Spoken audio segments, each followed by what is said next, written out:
joining us right now. So we got both YouTube and we have the tick of the talk of the cosmic clock. So yes, Austin, I literally just called your name. I was like, let me ping those who are meant to be here, those who are on these frequencies, who are plugged in. So I know, Austin, you are a part of this particular starseed pod. When I call to people and they just come up like that, that's not a coincidence.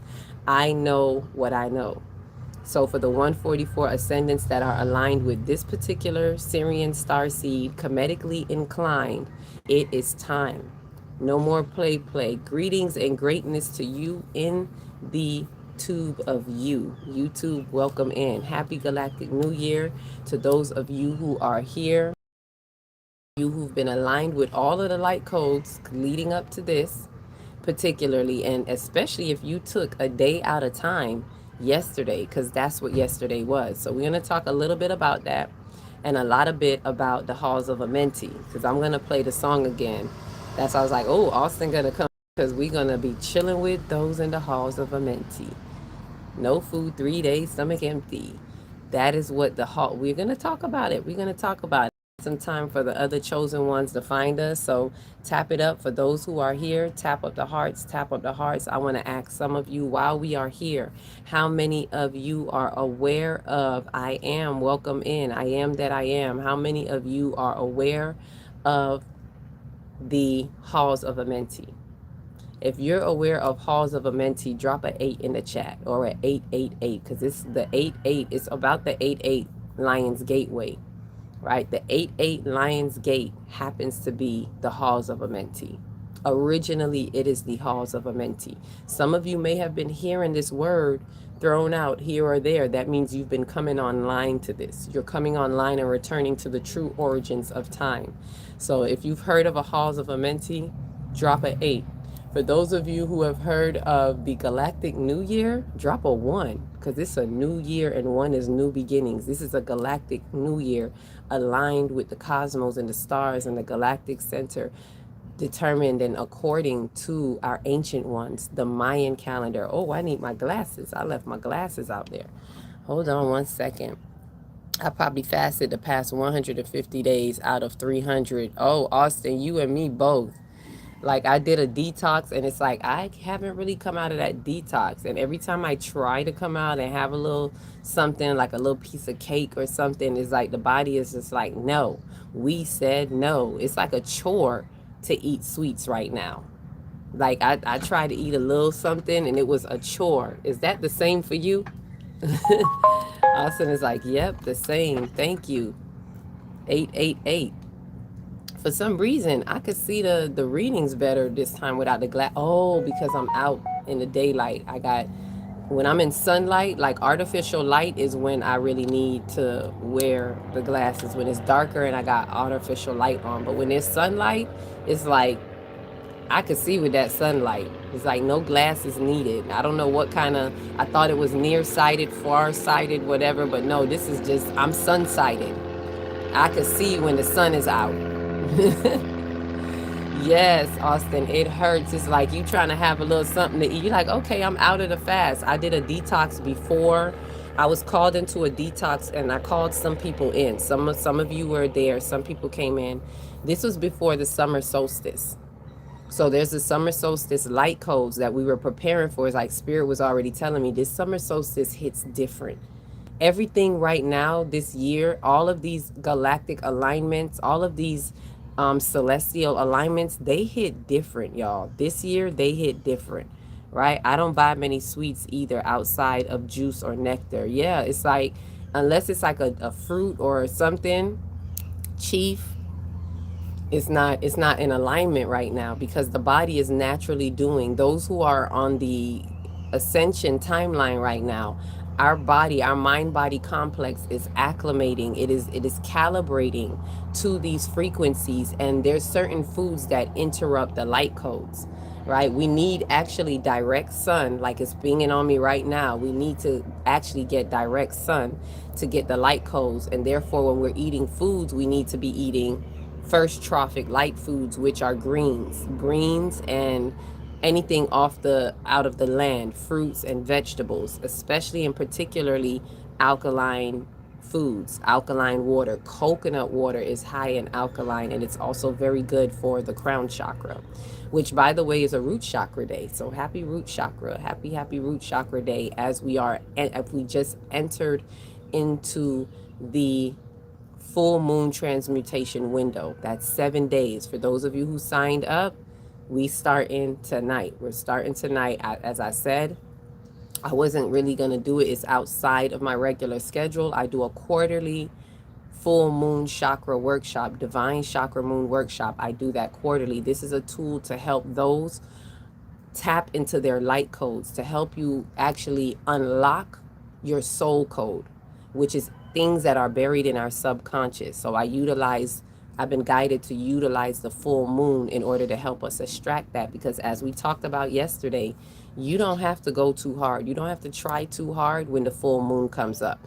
You don't have to dig too deep when the full moon comes up, because when it comes up, it's bringing the heat. It's bringing the emotions. It's bringing up, just like it brings up the waters, and the waters that rise in you. Waters are emotions. So it brings that up for you. So that's why I work with the full moon, and I do it quarterly. So the next one is not really due until September. However, Spirit has been guiding me to do this one for those who are ready. And y'all, thankfully, anyone who still wants to join, you can thank Chase Divine, because she's the one that set it in motion yesterday. As I mentioned it yesterday, she sent the money to register right away, because I was like, this is out of my regular time. So if I'm doing it, I usually do it for donations, for free. There's a price for it. It's $144 for the entire 7 days.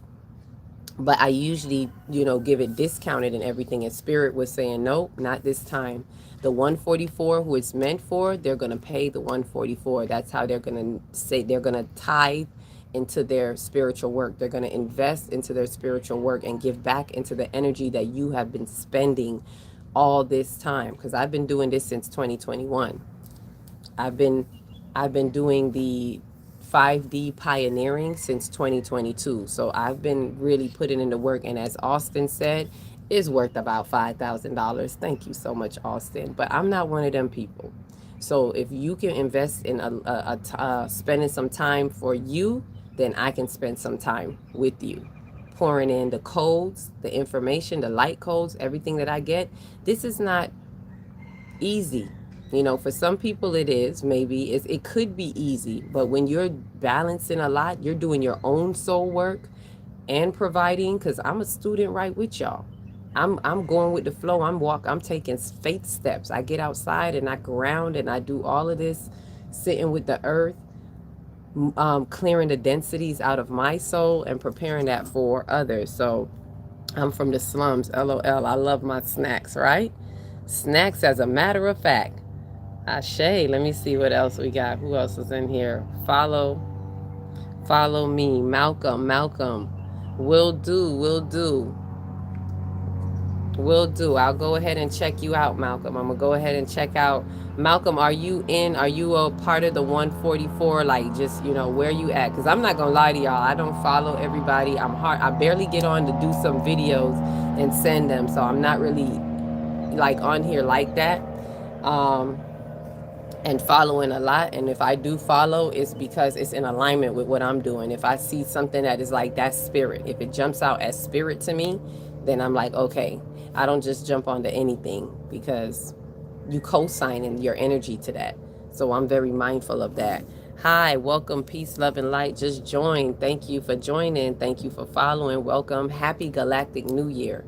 Happy Galactic New Year. So let me ask y'all again. Let's do a little survey. How many of you all know about the Galactic New Year?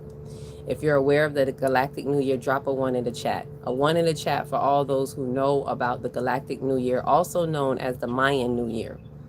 You might have heard of it as the Mayan New Year. Galactic New Year is the Mayan New Year. How many of you have heard of that? Drop a 1 in the chat. From Martine, welcome in from Martine. Martine. Oh yeah, I need a new calendar. Yes, okay, I gotta get I need to get the calendar too.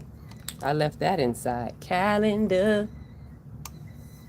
Let me go over, because I need to go over and show you all. Some of you have seen it yesterday. Where's the ones? Where the ones at? Okay, we got a one. We got a one. One. Somebody know about the Galactic New Year. Anybody else here? Anybody got any information on the Galactic New Year or a day out of time? Is this the first time we're all hearing about the Galactic New Year? That means welcome in. You have arrived. Okay, we got another one. All right, we got two that know about the Galactic New Year. Anybody else in here that is aware of the Galactic New Year? Okay. All right, so I'll take it that you probably haven't heard of it. So welcome, welcome, welcome, Star Seeds, to the Galactic New Year. And the Galactic New Year, for those who don't know, is according to the Mayan calendar. You know, here's the calendar, the new calendar. You know, so I'm gonna just go ahead and turn it to where we were yesterday, so I can show you the Galactic New Year on this calendar. But there is a Galactic New Year calendar. Someone who came here on TikTok, I forgot their name. I think it was Michelle, came through and sent it to me. So welcome in. I'm on a Dutch island. Okay, Ashe, welcome. That's where Martine is. I was trying to remember. I've heard of Martine, but I was trying to remember where is it. And I knew it was an island. Like, where is this island? Right? So the Galactic New Year, for those of you who have your 5D calendars, open your 5D calendars up. Let me show you where it is. Because some people get the calendar and they're like, where is that? Because they're not like using it. And this is why I have the calendar. It is for use. The calendar is to help. It's a tool. It's not just something that we open up and be like, oh, today is this day on the calendar. It is a tool. So for those of you who have the calendar, right, open it up. First time, welcome in, welcome in. That means you are on the ascension timeline for you to be finding here, because not many people can find these frequencies. This is why I tell everybody, let me tap up the hearts some more. This is why I tell everyone to tap the hearts, because that tells the algorithm, it opens up the pathways and the algorithms to help those who are on these frequencies to find us. Greetings, greetings, welcome in, and Ashe. So if you turn to the 5D calendar, for those of you who have it, I'm going to start using it more because it'll help you all use it. It's a tool. So if you go to Heru, if you go to the month of Heru, which is the 5th month on the calendar, Ashe, thank you for the heart meet, King.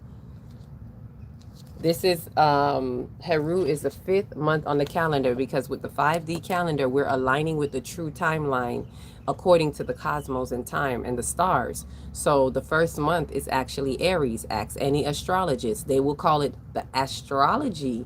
According to astrology, you know, Aries is the first month. No, it's not just astrology. According to the cosmos and time, according to the true timeline, the first month is Aries. Aries begins the spring equinox, right? And so therefore Aries is the first month, which means Heru, or Leo, known as Leo. And I use Kemetic names to return us to the origins of time, because those Greeks studied in Kemet. Those Greeks that studied the stars and claimed to be the philosophers that they are, studied with true philosophers in time, which were Kemets, the ancient ones, way back in those times. The Mayans are also ancient ones that knew the times according to the stars. However, I personally am aligned with Kemet. My ancient bloodline, a lot of us need to get in touch with the ancient codes in our bloodline. So my ancient codes led me to Kemet. And a lot of us are Kemet. If you feel yourself hearing certain things, and you think it's Egypt, it's not Egypt. What they call ancient Egypt is Kemet. And it's not just where Egypt is, it is that entire east side of Africa going into the Middle East. All of that was Kemet. You can pretty much say going into Mesopotamia, what they now call Mesopotamia. All of that was Kemet. It's not just where Egypt is today, right? We got to remember they restructure the maps, right? So anyhow, if you turn to this, right? Welcome in, love and light, love and light. How can I get one of those? All you got to do is email me. You can get these at a 5D corner near you. And I'm the 5D corner. That's oh so true. Not that there's not other 5D people. There's a lot of us awakening in the 5th dimension. I've been guided to create a guiding tool as I had been working on the 5D light grid activation since 2022. And so the calendar had started coming to me as I was having these meetings. And I remember saying to y'all, like, I'm putting together a calendar for myself, but people in the group wanted to know what this calendar was going to look like. And he was like, when you do it, can you share it with us? So I did. By the time I had it, though, a lot of people in the group, like, the was the next year. By the time I started working on this, it was 2023. Um, co-creating it with the spiritual team, my galactic guides that surround me, my ancient Kemetic bloodline that was opening up the dormant codes and bringing the truths of time through divine numerology, through the infinite nine.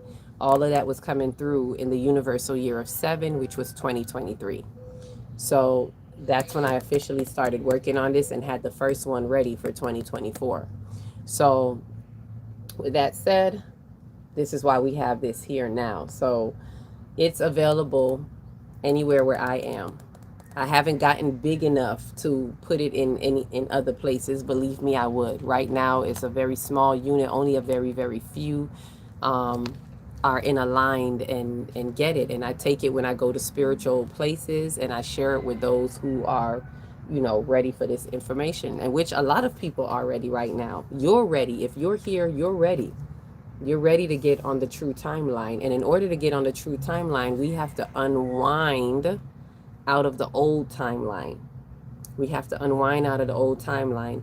And this is why I push time. For those who have been here with me and hearing me talk about time pushing time, where it takes me about a week to cycle through the time. My entire family, we push time every day, going to bed like an hour or two later every day, all the way through the week until we are back on like a regular time schedule, meaning regular with the sun and moon alignment, and going to bed at night, right? So this push in time helps to unwind the eight-year lock that they put us in the Gregorian calendar. They put us 8 years ahead. So let me point that to you while we're here. For those who haven't seen the calendar before, it's really 2018 according to the Mayans and the Ethiopian calendar, which is obviously Ethiopia was in ancient Kemet as well. So 2018, where it's 2026 in 3D according to the Gregorian calendar, for the 5D and the rising temples in 5D who are returning to the true timeline, it's 2018, which means if you can see the difference, it's an 8-year difference. Not a coincidence. They put us in an 8-year lock, an infinite lock in time, because 8 is infinite. So that's why they did this. Imagine that every time I push time, and I didn't say this to you all yesterday, every time I push time, it unlocks it. It unwinds it. I did say that. But what I didn't mention, I believe, is when I push time, it was highlighting to me that it puts me a day back again. So it's like I'm pushing time. I know you hear me saying push. So it's pushing forward into the true timeline. But the action of it, the activity of it is as I'm actually pushing time, I end up a day behind everybody else. So for example, this is what, Sunday for everybody. And for our household here, it hasn't become Sunday yet. They haven't gone to bed for Saturday yet, if that makes sense. So by the time we cycle through it, we're like a day behind everybody else. And this has been happening since 2023. So we are, and I'm going to do the exact number because I had stopped counting, but I noticed every month for the past year or so, every month it happens. And so every time that we do it, we go another day behind, another day behind. So it's unwinding another day behind their timeline, their 8 infinite lock. I unwind out of that every time that I do this. So pushing time pushes me forward on the true timeline by pushing me back out of the Gregorian timeline, if that makes sense. Faithfully, I didn't confuse you. So let me get back to talking about this galactic new year. Any questions about pushing time before I go further? Any questions about the calendar or pushing time? Let me see if I missed any questions here. What date was the map changed or time frame? I'm not sure. I did pull it up one time and I can't remember it right now. but there's different dates from when I remember when I started to kind of go down that rabbit hole and look at, well, when did the Gregorian calendar start? When did the Europeans start their stuff? And there's like three different calendars. Before the Gregorian calendar, there was a Julian calendar. There was a this is why we have the month of July. There's something to that Julian calendar as to why we have the month of July and August. It's August, yeah. June, July, and August had to do with like an ego, some type of pissing contest between whoever Julius or Julian is, and some another Augustus or whatever. It's kind of like plugging them into the calendar, right? I don't have the exact story on it, but that if you notice, everything else is like, what is it, September, November, like things like that. But I think it's July and August. Julius or Julian and Augusta. That kind of put those two people to have their name in the Gregorian calendar. Either way, you'd have to look into it. If you look into it and you go down, you could Google it, but be careful when you Google. Don't believe everything you Google. When we Google, we have to read with this third eye. Use your discernment, because they'll put things their way, and you really have to listen to that spiritual inner guidance that's going to say, something about that is twisted, or that's not quite what it is. But you can take the truth out of it, and you can start to kind of see what's happening. So, but if you Google it, it'll tell you like the Gregorian calendar, the Julian calendar. There were about 3 different calendars before they actually had their finishing touch, the Gregorian calendar, which we all use to this date.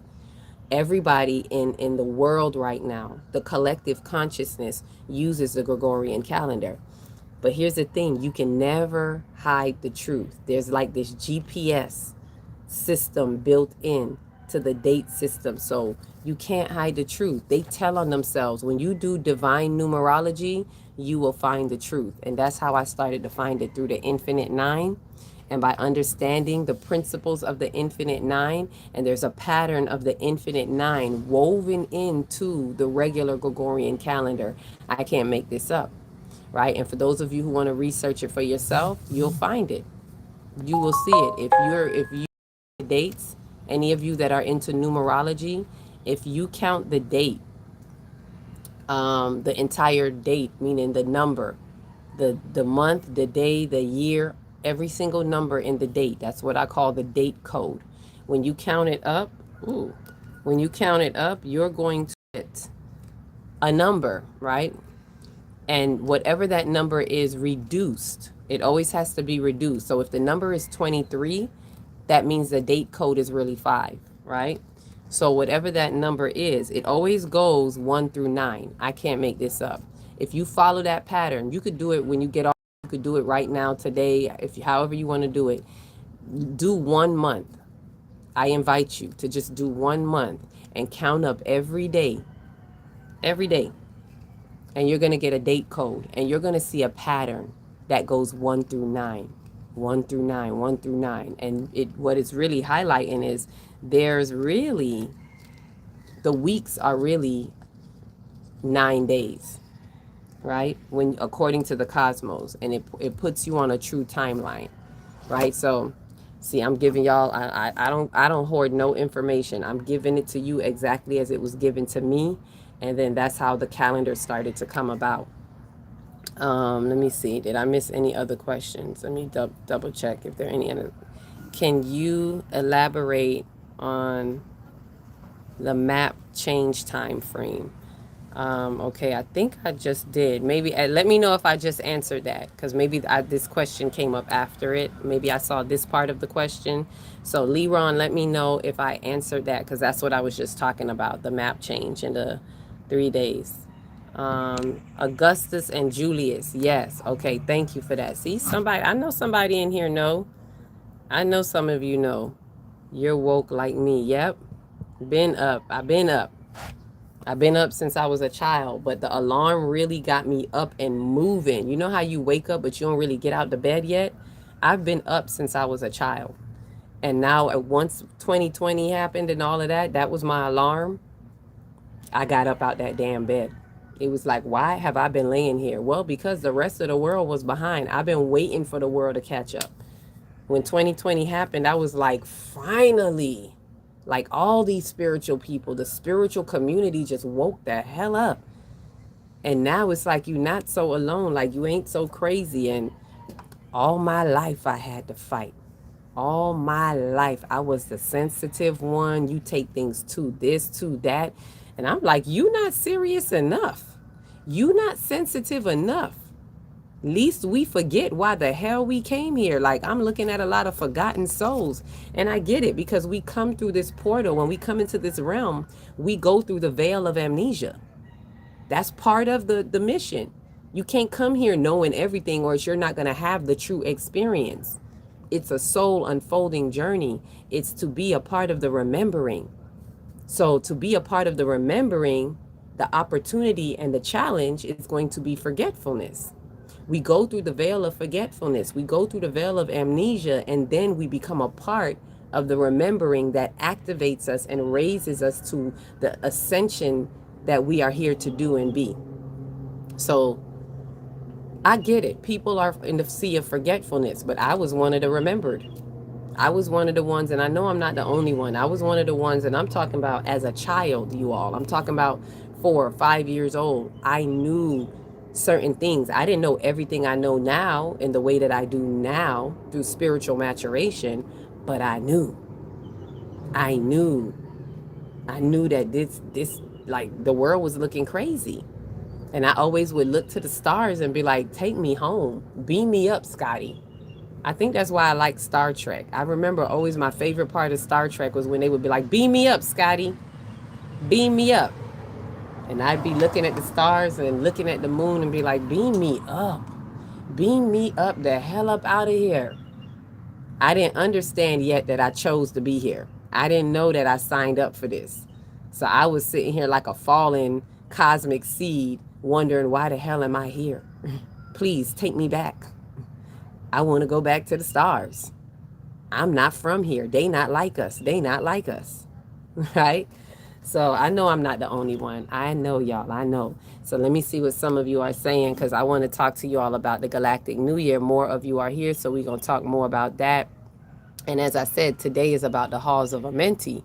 So I'm going to play you all the song Halls of Amenti that Austin reminded us of. Thank you for that, Austin. So we're going to jam to that in a minute and let that segue us right into the Halls of Amenti, because a lot of people, I've been hearing people ask about the Halls of Amenti, even on another live stream that I was on, and it was really good.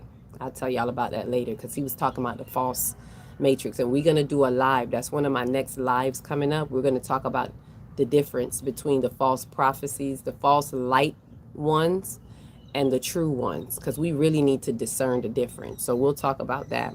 But somebody in there was asking more about the Halls of Amenti, but that person at the time didn't really have the full information on it yet, but he said he had been working on it and he was going to get that information to them. I am coded with the Halls of Amenti.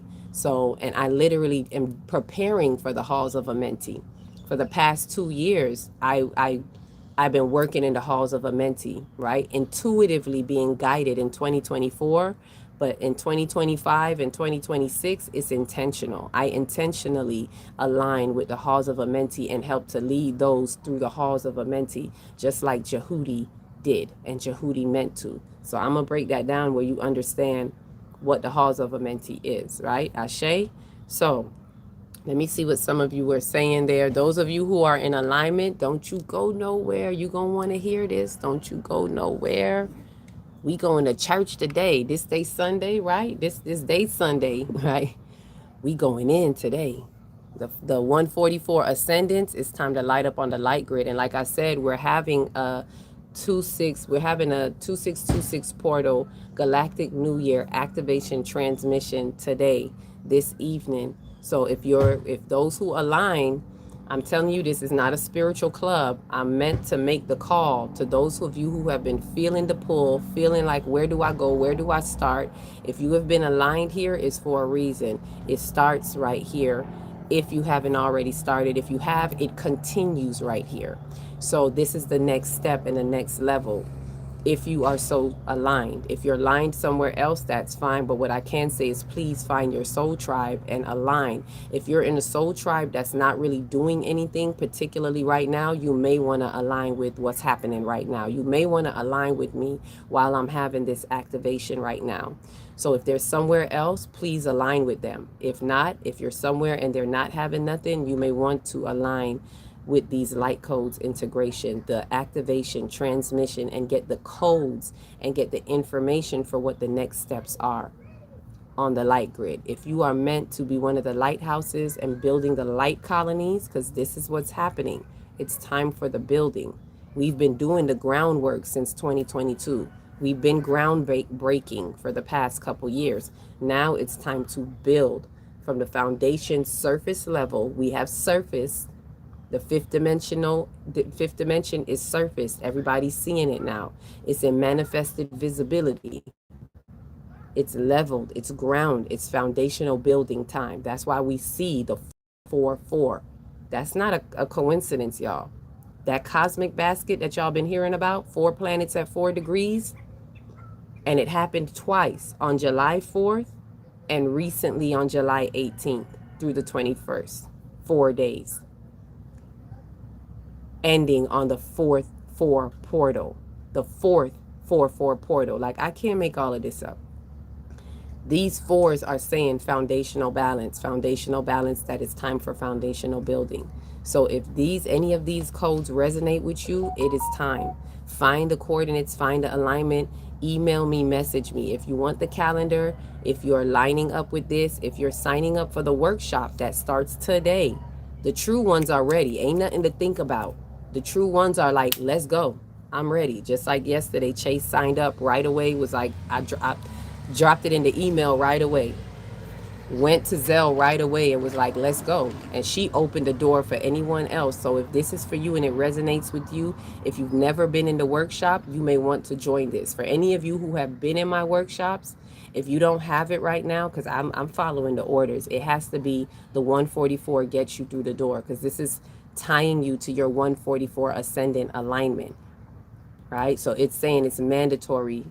I got to do the 144, set you in through the door. If you don't have that, if you've been with me before and you don't have the 144, what I had suggested to another one of our fellow people was, you know what, you've been doing with us. You've been doing it with us for the past 3 years. So you can just do everything that we've done. Everything that we do in there, you know what to do. You've been equipped. So those of you who have been in the workshops with me, you've been equipped. You don't necessarily have to sign up, but I will say do the work. Like, take it seriously and do your 7-day alignment with the full moon. Every bit of it that we've been working on with the chakras, everything, that all of the interactive work. Especially do your pyramid transmutations, because we have to transmute some things right now, the residue of stuff. So if you've been doing it, you know what to do. Get on it. And then what you could do is right after this, we're going to do a detox to detach in the halls of Amenti. We're going to do a detox to detach leading up to the August 8th 8/8 Lions Gate. That is the peak of the halls of Amenti. So with that, you only have to give a donation. You only got to give a donation, like anything, even if it's $1, because we got to start sowing seeds and putting our energy where the energy is being spent towards you. There has to be a reciprocity. So even if you like, I don't got it, okay, drop $1, right? We'll talk about that later. But that is what's happening right now. So I want to make sure I share that with you all, having that available. If this aligns with you and you need any more information, because it's going down today and it's going to be moving swiftly.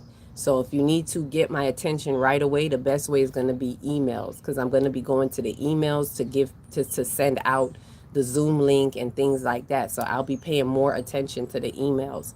So email me at akilatextree@gmail.com. It's in my bio. If you go on my page, it's there, right? I see how there are 9 days. Okay, let me see what this is, and then we'll go into this new year. How to get the enlightened calendar. Email me. You can email me. Email me, or you can message me. But I'm just to be clear, if you want me to see it for sure, I would say right now, email is the best way. Send me an email, and you can send me if you want it right now without, like, you could just go ahead and Zelle the $36. That includes shipping. It's really 27, but I have to pay for shipping. So $36 includes shipping. As you can see, I go with the numbers 9. Even the 144 for the week, that's a 9, right? And it's worth more than that. As Austin said, it's worth $5,000. Like, I'm gonna keep to that, Austin. I always say it's priceless. Um, and it's usually $33 a day. It's usually $33 a day, which would work out for 7 days to about 200 and something. But I do it for 144. I just chopped it in half pretty much and was like 144. If you could do that, that's it. That's the number 9. 4 plus 4 plus 1 is 9. Ooh, excuse me. Spirit needed me to take a moment, so I'm gonna take a moment. Hold on.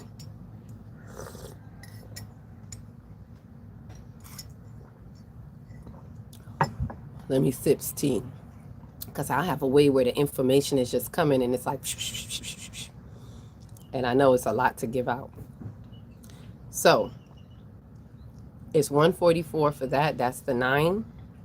And where else was I seeing a 9? Oh, the calendar also is a 9. 27, 2 and 7 is a 9. If I gotta pay about anywhere from $8 to $11 for shipping and handling, so I just took it to the 36 to make sure I cover that. And 3/6, of course, is a 9. So you give the 9, you get the time. I like that. I'm gonna start, quoting that. You give the 9, you get the time. So you can go straight to Zelle and Zelle the $36, and in the memo put your address, and then I'll see that and just send it right to you. If you email me, what you could do, if you don't want to put your address in the memo, you can pay, when you pay Zelle, when you do the payment, make sure you copy it, or however you do it, screenshot it and send me a copy of that in the email, so I know that it's your order, so I know who you are, who to send it to. Send me your email me your address and a copy of your payment, so I know who you are, and it will go to you. Ashe. Faithfully, I answered that. Anybody else? Any other questions about the calendar? Okay, because we're going to go into this new year, little explanation of the new year. I see how they're 9 days because there are 9 degrees before you change to the decan. Oh yeah, that's true. There are 3 decans in every month, right, y'all? There are 30 degrees. Remember I said that these signs are really a month. So like how we're in the month of Leo. This is what I was showing you all yesterday. The first day of Leo is the first degree. The first day of Heru is the first degree, right? So, oh, there's Chase Divine. I was looking for you. Oh, okay. Now we got the crew here, so we could get ready to play this music and get into the halls of Amenti, right? I think I missed the calendar. I just joined. Nope. We're still kind of, I'm referring. The calendar is a reference today, so I'm referring to it as it comes up. I want to start sitting with the calendar more because it's a tool, and I want to actively use it with you all as things are coming up. So the degrees are the days, as you were saying here. Let me finish reading your comment before I go into this explanation. So the degrees, as you were saying, I see how they're 9 days because there are 9 degrees before you change to a decan, and 3 decans make a house or constellation thereabouts. Yes, so that's what I was saying. So this is what I wanted to point out to us. There are 30 degrees, right? And it's not exact with each one every time, but roughly there are about 30 degrees, right? The first degree is the first day. This is why it takes us a month to go through the house, because it takes a month for Earth to move through the degrees of light in these particular gates in Leo. Remember, it's not the sun in Leo, it is the Earth in Leo through a solar perspective. It is the Earth that is moving around the sun, not the sun moving around the Earth. So it is the Earth in Leo. Your sun sign is your Earth sign. So the Earth in Leo right now is moving through. So the degrees are accordingly, right? So 30 degrees. There are 3 decans. If anyone has ever heard of it, there are 3 decans in each house, in each gate. 3 decans, meaning there's 10 of each one. So as he is saying here, yes, you see even the 9 there, because in the one, whenever you see 10, 10 is really 1 through 9 and back again. 1 through 9 and back again to the 0 degree point. And the 10 is a 1 and a 0. So there's the 0 degree point, which is really a 1. 1, 1. Right? So 0, 1. 0 degree point to the new beginning. The 10 is highlighting a new beginning at a 0 degree point. So it's really 1 through 9, right? The dimensions really go 1 through 9. The infinite 9 is 1 through 9 and back again. Are there more dimensions? Yes, but it is a layer of another cycle. So for example, after you go to the 9th dimension, the next dimension that they may say is the 10th dimension. The 10th dimension is really the first dimension on the next cycle. So you cycle and you spiral. It's a spiral. You spiral, you get a complete cycle, and you loop out. If you are cycling correctly, if you are spiraling correctly on the ascension, it's a spiral. It shouldn't be a circle, because if you're in a circle, you're in a loop. You're not looping out. So what you do is you make a complete 360.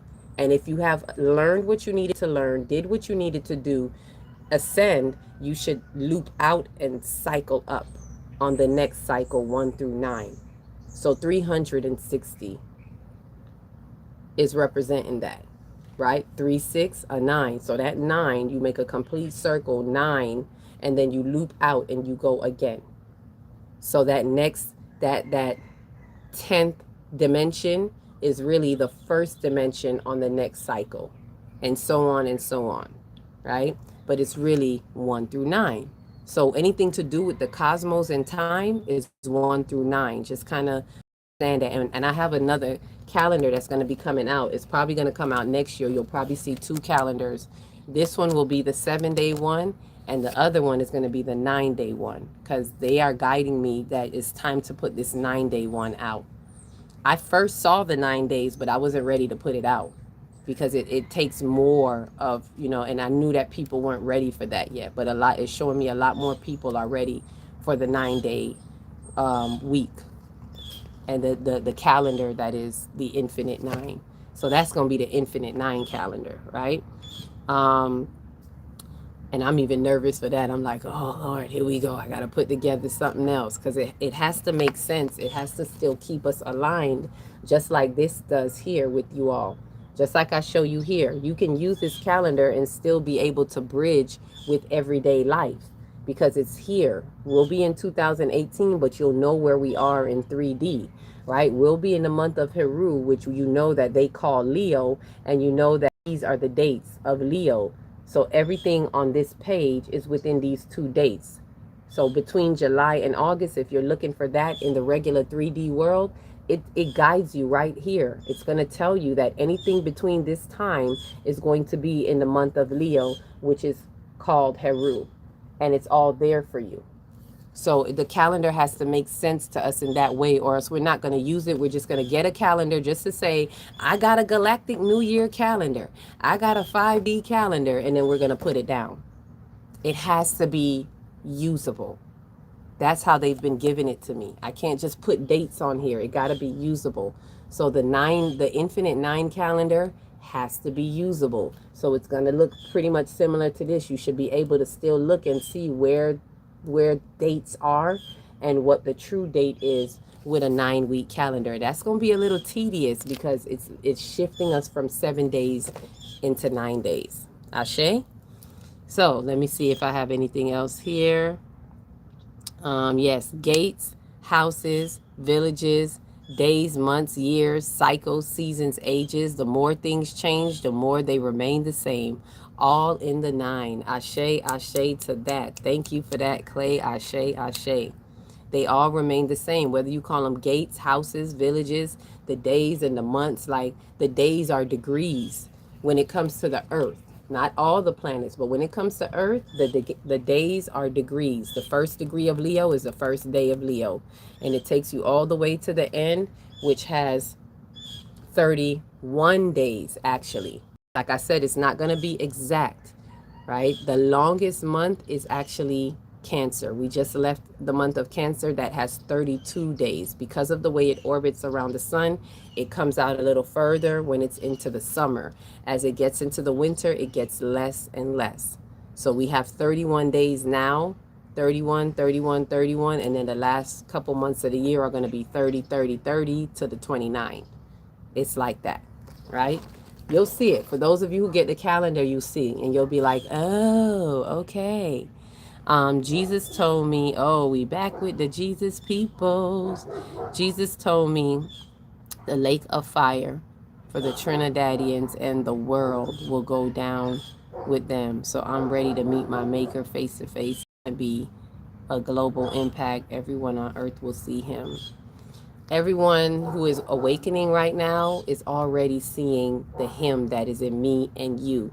If your third eye is opening and you're doing your soul work and you're stepping into your super conscious, aka your Christ consciousness, then you are walking with the Christ. You are walking with not the man, you are walking with Christ consciousness. We're not supposed to be stuck on the man. The man was a messenger.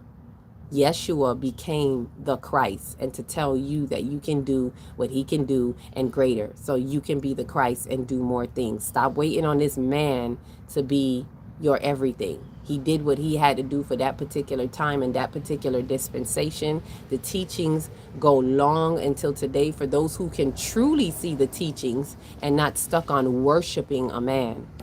And that's what I'm going to leave that at. Go get you some sun. I keep telling y'all, go get you some sun. Don't debate with me. Go sit in the sun and get your own light codes and open the book of life that is within you.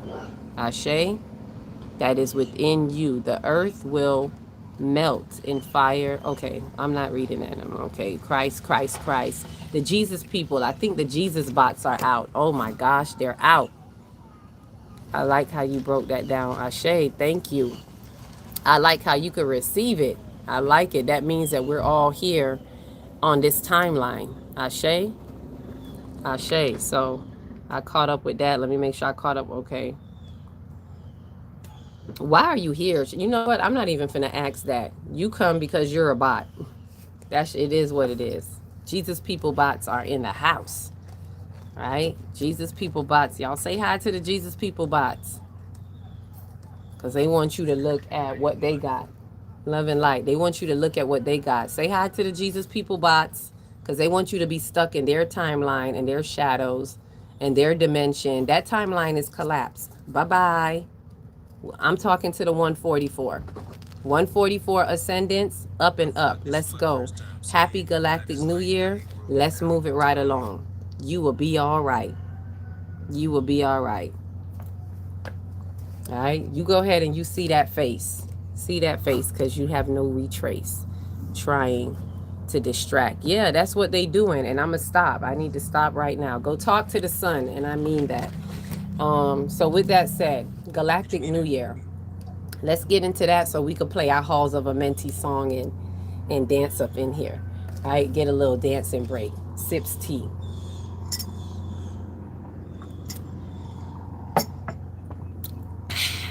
All right. So with that said, Galactic New Year, for those who've never heard of it, is according to the Mayan New Year. The Mayan ancient civilization and the Kemetic ancient civilization were more in line with the cosmos and time. The Mayan has a year of 13 calendars, for those of you who've heard of it. I don't have the 13 one, but I do agree with it, right? These are all true timeline calendars. There is no one way. Like y'all see, I'm about to do a second calendar. So there is no one way. It's just a matter of finding a true timeline. And so they've aligned with the galaxy, with the galactic cosmos and time. And they have 13 months of 28 days. And I've worked it out. I've seen that it does match up.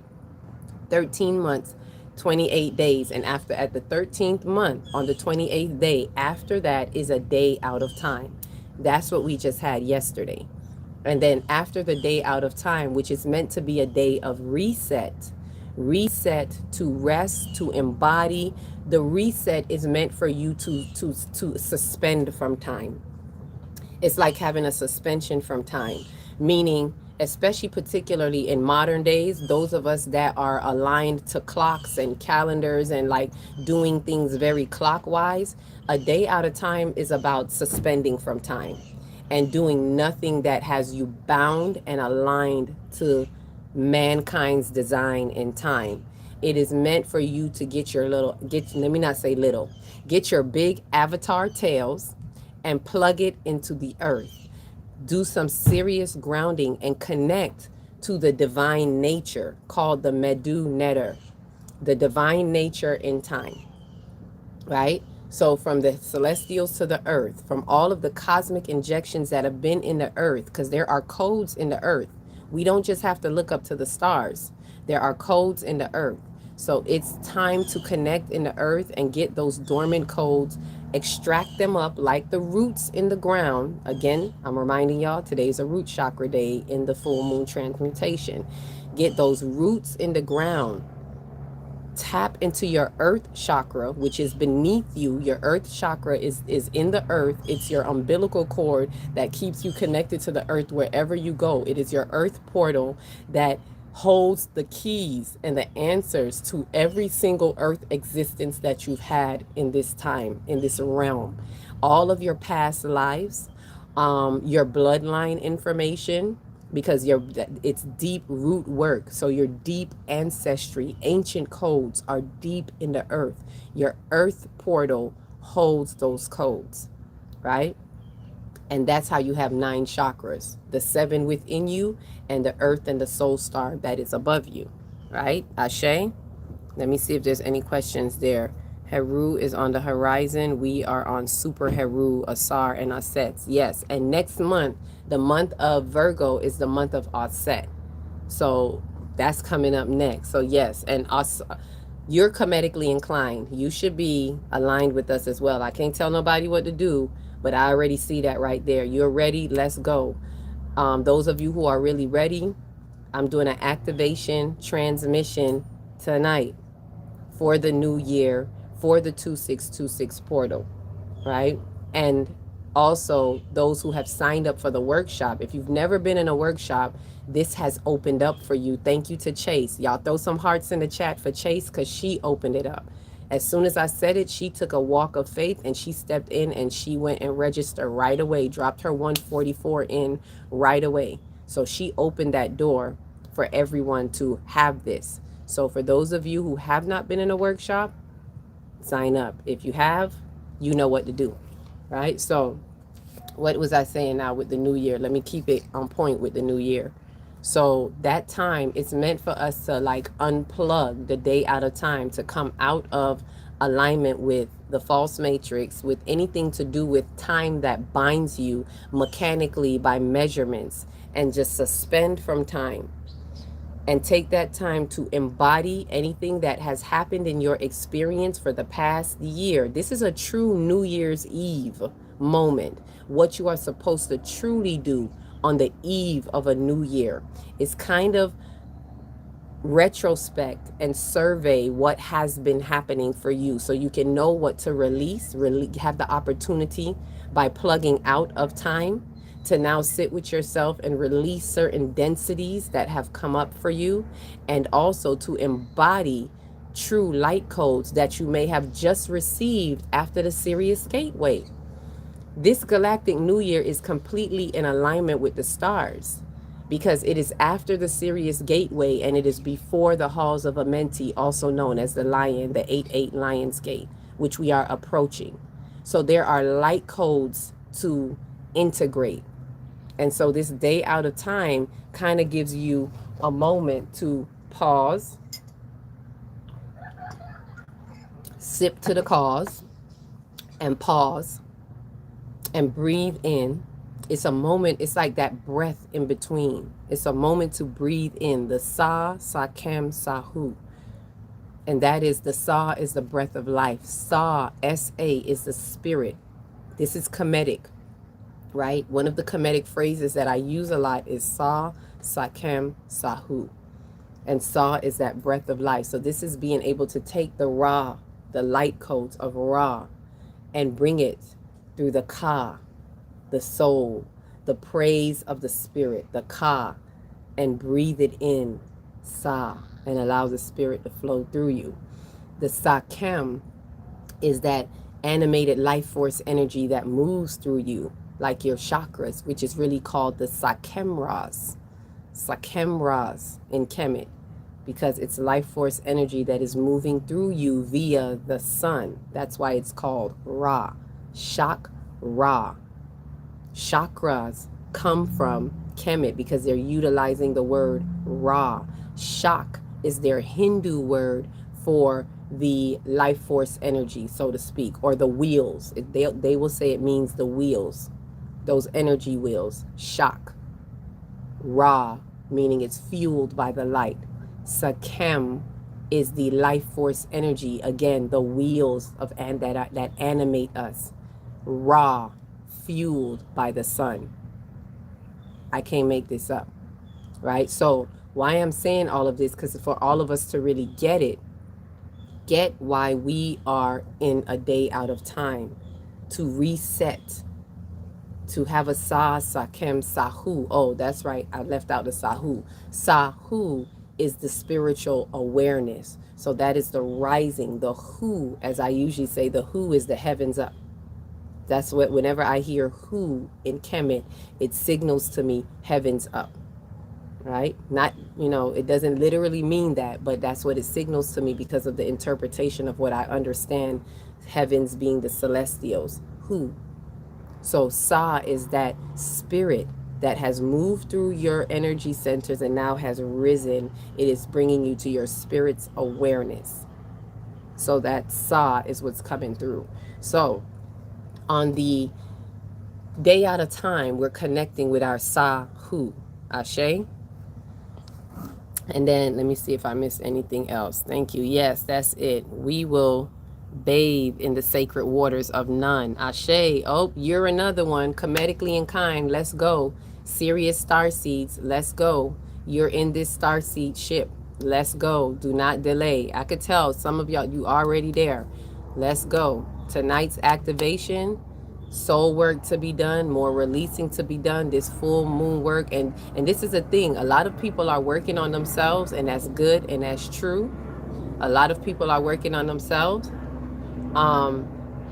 There's always more, right? I've been doing this since 2020 and I work it still every month. So this is where we got to have a real true humility to say, okay, yes, we got to listen to spirit. I can only tell you, go to spirit. If it resonates, go to spirit, because there's some things that we need to just humble ourselves to and take the time, take a day out of time. Let yesterday's day out of time take you out of time so you can really go within and find where you align, where you incline to align. And it is time for the raising colonies. So this is no longer time to just, oh, I do it on my own. No, it's time for us to come together, because we got to work together to build together. Ashe. So if this aligns with you, consider this: your Kemetic ancient ones calling you from within the bloodline, your Syrian starseeds calling you within the cosmic bloodline infusion that is in your bloodline. It's all infused. Cosmic, ancient, it's all there. Ashe. So that brings us to the new year. The new year is where we start all over again. The Mayan calendar, the galactic new year. So this day out of time gives everybody an opportunity to plug out so they could check in and then move forward into the galactic new year. That would be today. Happy Galactic New Year. If I could send some special effects right now, I would. Let me get some hearts. Send some hearts up for the Galactic New Year. Whatever y'all want to send up. Whoever could send something in the chat. Hearts, hearts, hearts. I'm going to drop the hearts. You send some hearts up for the Galactic New Year. Sound the alarm. So that is the Galactic Mayan New Year. And this opens up Halls of Amenti. So let's go. Now it's time for the Halls of Amenti song. Let's go, let's go, let's go. Right? I feel like I'm out of balance. I eat and sleep my life away like I'm not living anymore. No, you are calibrating. You are calibrating. Right? I need guidance. What should I do? We need to have a one-on-one, or you may need to come into the workshop right away. We start today with the full moon workshop, and I guarantee you, and I'm not saying this like a salesman, but from one soul seed to another, it's going to help you with your calibration. You may really need this workshop right now. You came for such a time as this. You email me and align with the workshop. Like I said, someone opened it up yesterday. It is a 7-day workshop. Be ready to sow your seeds where you can. It's 144 because that is sowing your tying your 9. 144 is 9, and also signing your 144 ascendant.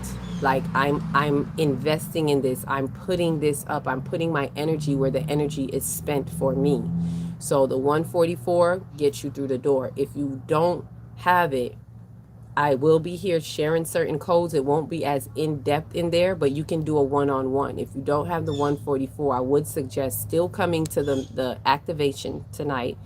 It's going to be at about 6 o'clock. So you all look out for it. Well, email me because I'm not doing it live here because it has to be a sacred space, right? I can't leave it open here for the bots and all of that to tap in and infiltrate the sacred space. So we're going to do an activation transmission. So if you email me, the activation transmission is free. I'm not charging for that.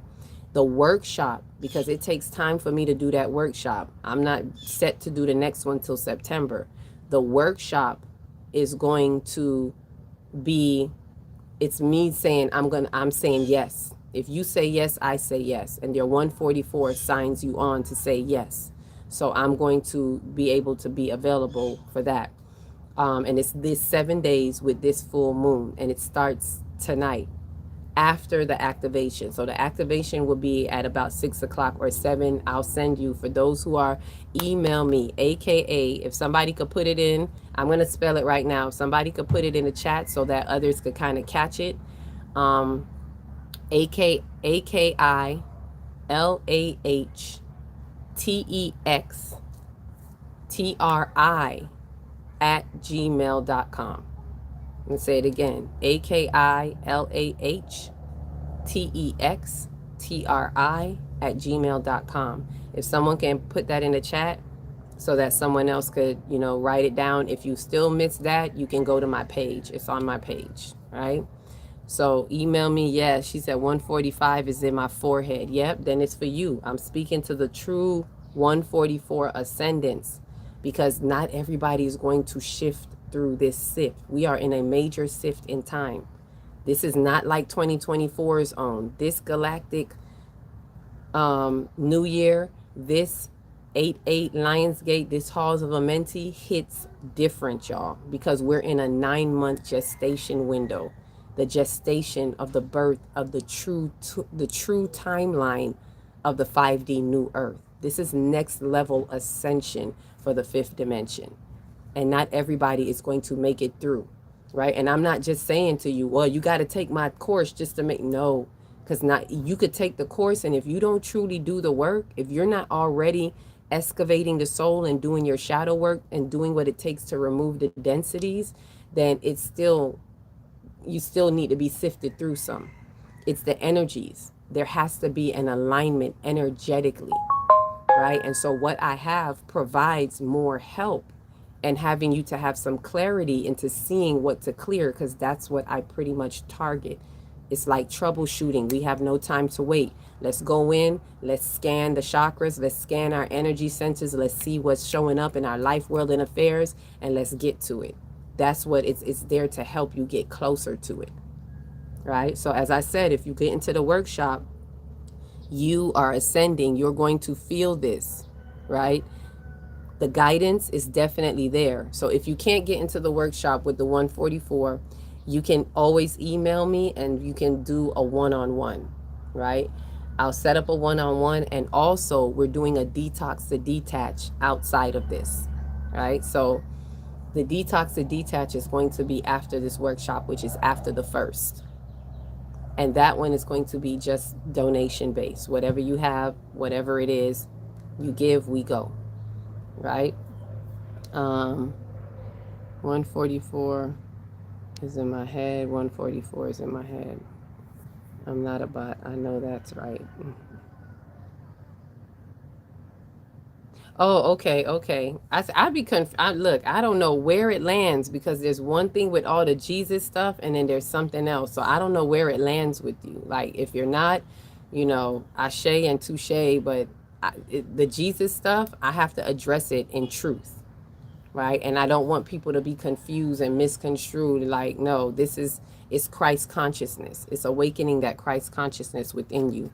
So anyhow, I've explained. Everybody clear on the, let me get some ones. If we all clear on the galactic new year and the day out of time, let's get some ones in the chat. Let me see the ones, or 111, whatever works for you.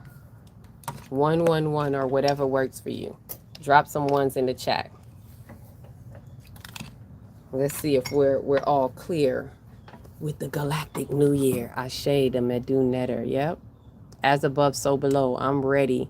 I'm going to meditate on this. Ashe, yes, please do. You don't got to take none of my word for it. Always. This is why I say go to your guides. Go to your spiritual guides. Go within, meditate, and listen to the spirit. And if the spirit says, hey, it's time, that means take no delay. That means don't look at any lack. This is not the time for the mind state of lack. This is looking for your abundance, tapping into your abundance, and walking into it with faith. Wherever you give, you open up the flow of receiving.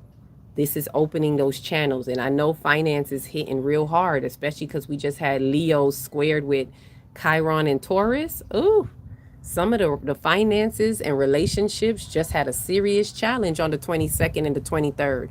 Who knows it, right? We are evolving as a collective consciousness. Ashe. I was just reading about the Ka and the praise of the Ka last night. You're in alignment. I told you, you right there. You with us. You with us. It's just if you're going to say yes. The calling is happening. It's just if you're going to pick up the phone and say, yes, I'm aligning right now. Let's go. Comedically inclined specifically. Let's go. Galactic New Year. There's all the celebrations and the hearts. Okay, there you go. I was missing all of that. Thank you, Chris, for putting that in the chat. Thank you, Royal. Thank you, Chase. Okay, there we go. I got true one moderators up in here. Well, I'm gonna need some moderators. Thank you. Somebody was telling me that. Now I know who to look out for. See, asking it shall be given. So please message me if you okay with being a moderator, especially one of the three that just put that in there for me. That's how I know who the divine sends. If I ask for it and it's given, it's like, there it is. Ashe 144, let's go. I shall email. Yes, email me as soon as you can, because that's what I'm going to be checking today, because we start today. So I'm going to have to be going to that. Ashe. Let's get in with this song. Let's go. Where's Austin? I ain't seen Austin in a minute. Where's Austin? He reminded me of this song. I'm going to pull it up right now, and we gonna go into the halls of Amenti. I'm going to just give y'all, we're going to talk more about it. I'm not going to do it all today. I'm just like, I want to go into it. And if there's obviously going to be more, because the halls of Amenti is the 8-8 Lionsgate. We're going to talk about it. So let me pull it up for y'all right now. Chilling with those in the halls of Amenti. Let's take a breather break and listen to the halls of Amenti. It's time for me. This my red carpet music, or what do I call it? This is my elevator music for entering into the halls of Amenti. This is by Donnie Arcade, for those of you who may want to know where. It's by Donnie Arcade. Where is the sound? Hold on, I don't have sound. Come on, we was just jamming to it yesterday. I may need another source of, let's see if this one plays. Okay, there it goes. Billy Carson, I think, orchestrated this, so this is who you're hearing now. Let me know if y'all can hear it. Far in a past time, lost in the space-time, the children of light looked down on the world, seeing the children of men in their bondage, bound by the force that came from beyond. Knew they that only by freedom from bondage could man ever rise from the earth to the sun. No food, 3 days, stomach empty and fasting. All while I'm acting on my passion. Sacred sites bound and I begin to galactic. Chilling with those in the halls of Amenti. No food in 3 days, stomach empty and fasting. All while I'm acting on my passion. Sacred sites bound and I begin to galactic. They trying to bring me down like Atlantis. They ain't understanding the message of the passage. it's automatic. Force real fast, shit from world like Dwayne Wayne. Yeah, different planet, everybody so savage. Dark green tablet. Let me teach the people they can do a little magic. Let me teach the people they can walk a little faster. Keep a tight grip, walking up Jacob's Ladder. Let go of that cargo. Now you know the mysteries of the cosmos, and you know that up here is no time zones. You can go anywhere that I go. Let's go. Fasting on everything, cool on everything. I'm back to the astral plane. I'm sick of the same old things. I'm feeling like Wu-Tang Cash rules everything. Chilling with those in the holes of a mentee. No food in 3 days, stomach empty and fasting. All the while I'm acting on my passion. Sacred sight bound and I begin to galactic. Chilling with those in the halls of a mentee.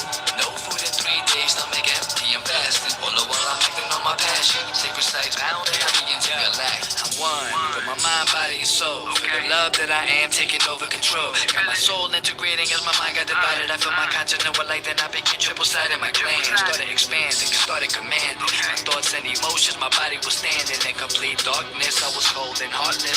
Till meditation had your boy feeling thoughtless. Geometrical patterns started manifesting and started blessing my path. I started feeling the wrath from within. My body getting bigger. Got my DNA activated, my rhymes getting sicker. That's when Thor stepped in as he looked me in my eye. Astro projected out, Dove Lila to the sky. Immortal observations of parallel creations, ascending through these dimensions of light. Feel my sensations, son. I'm chilling with those in the halls of a mentee. No food in 3 days, stomach empty and fasting. All the while I'm acting on my passion. Sacred sight bound and I begin to galactic. Chilling with those in the halls of a mentee. No food in 3 days, stomach empty and fasting. All the while I'm acting on my passion. Sacred sight bound and I begin to galactic. He who by progress has grown from the darkness, lifted himself from the night into light. Free is he of the halls of a mentee, free from the flower of light and of life. Guided he then by wisdom and knowledge, passes from men to the master of life.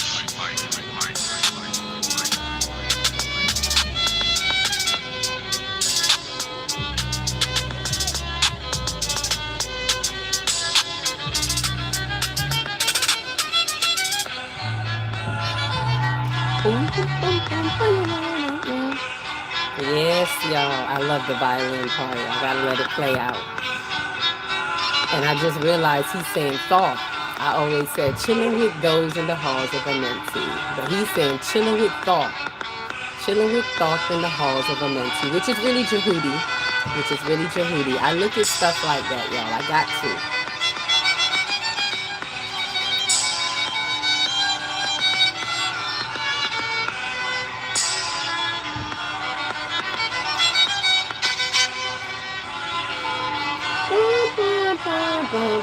Where are those that are chilling with those and are chilling with thought in the hall of a mentee? I'm going to always say those because I'm not a thought person.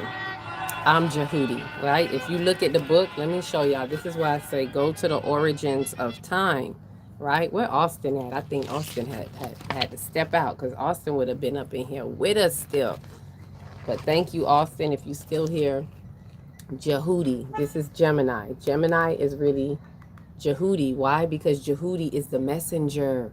Gemini, information, the messenger. It's about the messages carrying the information. That's Jehudi, the messenger. And Jehudi is the one who helps Heru. So let's walk into the halls of a mentee, y'all. Let's walk through these halls. So the halls of a mentee, as I said, for those who've never heard of it, halls of a mentee it's like a gateway. It's not one day. The 8-8 Lions Gate is in alignment with the halls of a mentee. It is the peak point of the halls of a mentee.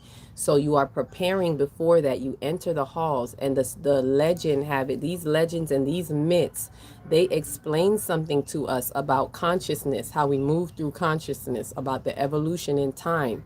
And so even as you see astrology and the cosmos, it's an evolution. Like I got to get into that when we got time to go even deeper into that. But there's something deeper to that Jehudi leading us to the halls of a mentee. So let me clarify. When you all hear Thoth, and this is how you can tell the difference between bastardized Egypt. Egypt is a bastardized version of Kemet. Okay? And I say bastardized because Egyptians are that bastard child of those who invaded Kemet, which would be the Greeks, the Hellenistic, coming from the Hellenistic people, invaded Kemet, did their took over by intermarriages and things like that, completely infused themselves, injected themselves, infiltrated Kemet, and then became Egypt. And then, so even when people trace back and do their Egyptology and all that, they go back into ancient Egypt. I'm not, look, tongues, there's power in the word. When we go to the origins, we're unlocking more codes. That's why I'm not a person that's hooked up on names like it gotta be this name. I understand that it's all of that, but I understand even more. I understand even more that it is the origins of tongue. It is the origins of time that we align in and with and to and through that unlocks the dormant codes inside of you. It's that important. And if you hold key to that, you will then be mindful of not just how you use these words and these names, but it also helps you with discernment. It helps me to see where people are. So I already know it's beautiful that they had this song. I love it. But I already know by them using thought, they have not really invested in the origins of time with it being Jehudi. They're not in true alignment with the true origins of time. They're leading people there. It's almost like you're getting closer. I don't wrong them for it. I don't say they're wrong, but it helps me to discern where people really are. Like what level is what tier am I hearing from? What tier am I aligning to? So I hear what they're saying and it's true, but when I hear them use thought, that already signals to me they're not on that tier of where you are mindful that these names help unlock ancient codes for others. So by even saying Jehudi, it's unlocking codes and it's helping me know where you are. Sometimes I can just know by people's conversation, I know where they are, right? It's not bad or good, but it lets me know what I can do with who. It lets me know how deep I can go. What kind of conversation can I have? When someone's using that level of conversation, I know don't go too deep. Don't go too deep. They're not, there yet, right? So, yeah, and they're not really working at that level where they're returning and restoring to the origins of time. There's many people that know so much in astrology, and I've been hearing it since 2020, and that's what had me like with the calendar, because it's like, where's the true calendar? We got all these astrologists, and they know that Aries begins the year. So why is no one creating a calendar? And some of them have calendars. So I'm like, you make a calendar every year, but yet you have not made the attempt to help people get on the true timeline.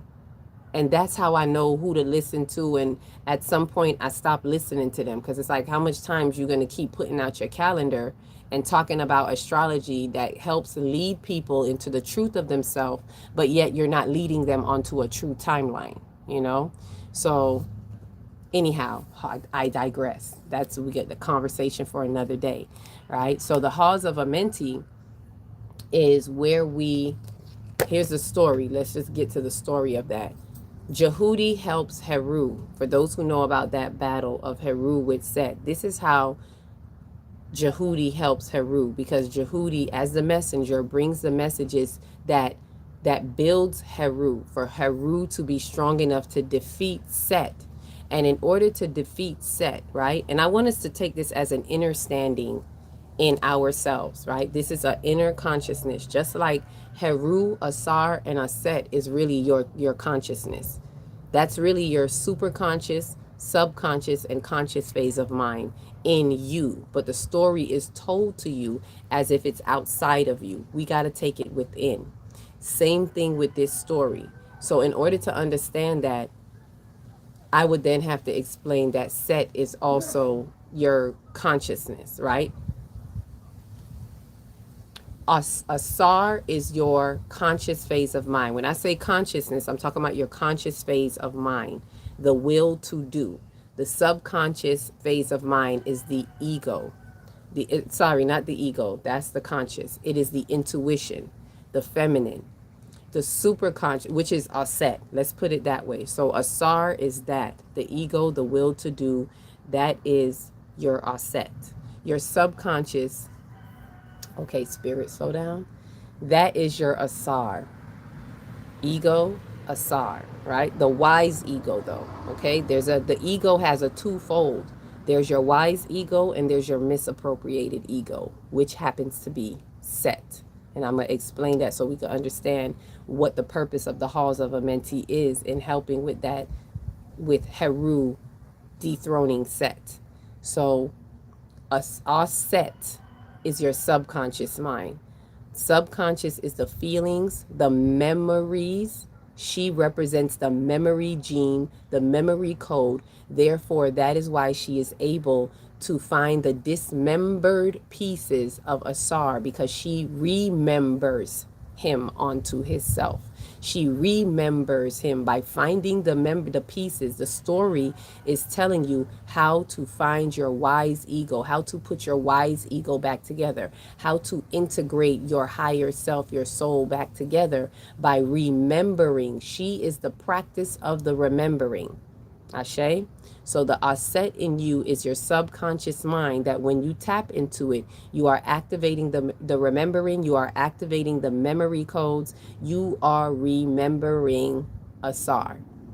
So in her doing that, in the story, you hear of how she becomes pregnant with Heru. This is where they get the virgin story from about Jesus, right? She is the so-called Virgin Mary, as they like to, take that story. She did not lay down with Asar to get Heru. It was in her active activity of the remembering that she becomes fertile. I want us to understand this in our consciousness. We become more spiritually fertile when we begin to activate through the remembering, which is what we are here doing. I said that earlier. If you remember, for those of you who were here earlier, the remembering is coming out of the sea of forgetfulness, right? We come here through the veil of forgetfulness, through the veil of amnesia, to be a part of the remembering. So I just wanted to connect that back.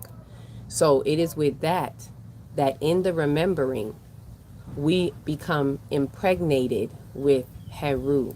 So Aset, your subconscious in you, in the remembering, becomes so fertile, she is now pregnant with Heru. And this is while she is remembering Asar. So it is the work that she is doing for and with Asar that she becomes pregnant with Heru. That's why Heru is a son of Asar. So this, now think about it. Remember I said there are 3 parts in your consciousness: superconscious, conscious, and subconscious. I just explained the conscious and the subconscious. So what does that mean? The superconscious is Heru. So by harmonizing between the two, and this is masculine, feminine energy, this is the creative receptive activity. This is a modality of energy in the universe, but it is being explained in this way as it operates through our consciousness. When these two harmonize, it creates the creative activity. It creates Heru. She gives birth to Heru, your superconscious mind. So you can see that there's a direct connection between the superconscious and the subconscious mind that can help rise the wise ego. So that's why Heru dethrones Set, and in order for Asar to be placed back upon the throne. But for those of you who understand the story, Asar is not back on the throne in the body. It is in spirit. It is in an etheric realm that he is now placed again as the king, restored to the king. So it means you're restored to your wise ego. So it is this battle with Heru, because only Heru can defeat Set. Now this is why Yeshua said only through the sun. And a lot of people misconstrue that. The sun is the sonship in you. The sun is the Heru in you, the hero, if you will. is the Heru in you. That is the sun, that is the super conscious, that is the Christ conscious. So what Yeshua is saying, that it is only through the Christ consciousness that you can defeat that misappropriated ego that dethroned Asar. So the conscious phase of mind is really Asar. But when we fall from our wise ego, Set is Set tripping. Set dethrones, chops up Asar into pieces. And mind you, this is you. All of this is our consciousness within you. That's why I call it Set tripping. You start Set tripping, and now you've dethroned your wise ego. You've cut him up. You've dismembered him because you've disconnected your wise ego from the divine. That's what the dismemberment represents when it says he cut up all his pieces and spread it about. And that's what happens. We disconnect from the one mind consciousness and we fragment. That's what that represents. We become a fragmented soul, which many of us have been fragmented. This is why it takes this work to continue to integrate our soul. The Asar, Aset, Heru story is about a soul integration, right? Let me know if y'all still with me because I didn't see nothing. Am I missing? Let me see if anybody is. Hearts up, throw the hearts up. Let me make sure y'all still with me. Hearts up if y'all still with me. Because I don't know if the comment section is stuck, or I don't know if y'all just really listening with popcorn, or I don't know. So I'm checking the heartbeats. Are you still there? Drop some hearts so we can help get the algorithms to those who are meant to align with this. Yes. Okay, so you're still there. Let me know if y'all got any questions or comments, because I know this is very like esoteric knowledge. It is very metaphysically, intertwined. This is for those who go that deep, right? So I'm saying all of this so you can even more understand the halls of Amenti. The halls of Amenti is a part in this war with Set and Heru. It is a part of the dethroning, right? So, Chase said we taking notes. Okay, cool. So I had to make sure. I'm like, let me check the heartbeats. And see, who's there. So knock, who's there?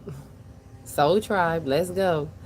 So with that said, let me say it again. The story of Heru, Aset, and Asar is the story of your soul integration from being fragmented. And so every time that we step away from the wise ego, and this happens in everyday decisions, y'all. This is not a one-time thing. I want us to understand this is active consciousness activity, active movement through the mind, through the soul. Because every time we get wounded, we allow Set in to start Set tripping. Every time we get our feelings hurt and we get a wound, this is why we got to quicken ourselves and we got to alchemize those wounds quickly. Every time you get a wound, that is Set. Just look at it like that. Every time you get your feelings hurt, Set tripping. And that's why we got to quicken ourselves, right? Allow yourself to go through it, but go through it quickly. Acknowledge it. Acknowledge why you feel like that, because the longer you let it sit, the more power you give to Set. Let me say that again. The longer you let it sit, the more power you give to Set, to be Set tripping, right?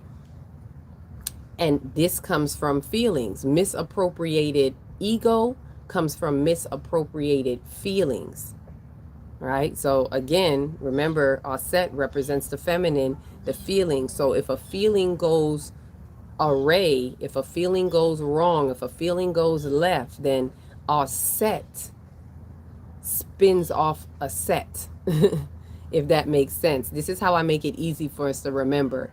Our Set spins off a Set. So a lot of us don't think that Set comes from our Set. Think about it. Our Set. The Set comes off and we start Set tripping, because Set comes off on its own, hops over to Asar, hops over to the ego, and start spewing all kind of propaganda from the misappropriated feelings, which is, feelings that we get. But when feelings get unchecked, this is what we get. We get offset. and we start set tripping. No pun intended on offset. But look at that name. Offset is set tripping in your soul. I can't make this up, right? Can you give a recommendation of a white literature we can go buy and remember, like study guide? And I'm not laughing at you. I'm laughing at me. I'm laughing at myself because I'm hearing spirit say, I told you to write the book. This is information that I get from the Book of Life Within. I do not have a literature. What I'm telling you is not literature that I've read. But spirit has been telling me that I need to like write this out and put it in a guide. Like I need to put it in a guide. So I'm laughing at me. I know it's knocking me right now. You just knocked me. Thank you. Thank you for that reminder. What's your name? Jamie. I got to see your name properly because you got me laughing at me right now. Okay, Jamie. Jamie D. Wards. Okay, 724. Jamie 724. Thank you. Thank you for that knock on my head. Like, knock, knock. You just knocked me in my third eye. Like, I got a spiritual, get it together. Get it together. I'm laughing at myself, y'all. It's so funny. There is no literature. I actually cannot give you literature because I didn't read this anywhere. These are downloads. This is from the Book of Life Within.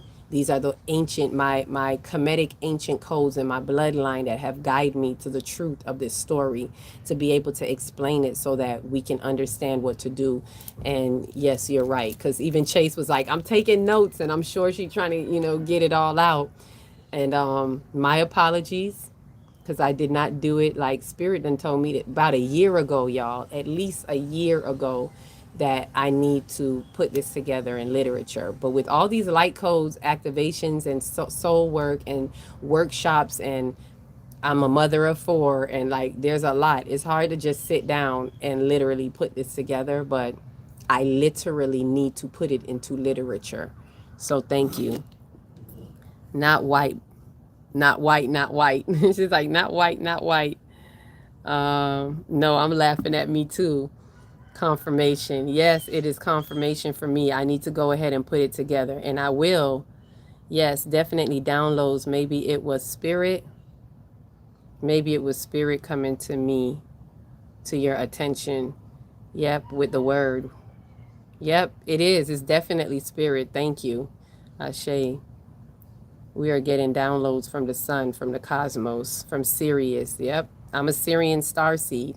I'm a Sirian starseed that is Kemetically inclined. And that's not the only starseed I am either, but that's what I've come into understanding, that I think that's my main port of where I came from before coming here. But I also am connected to other starseeds, like, what is it? Arcturus. And I believe the Pleiades.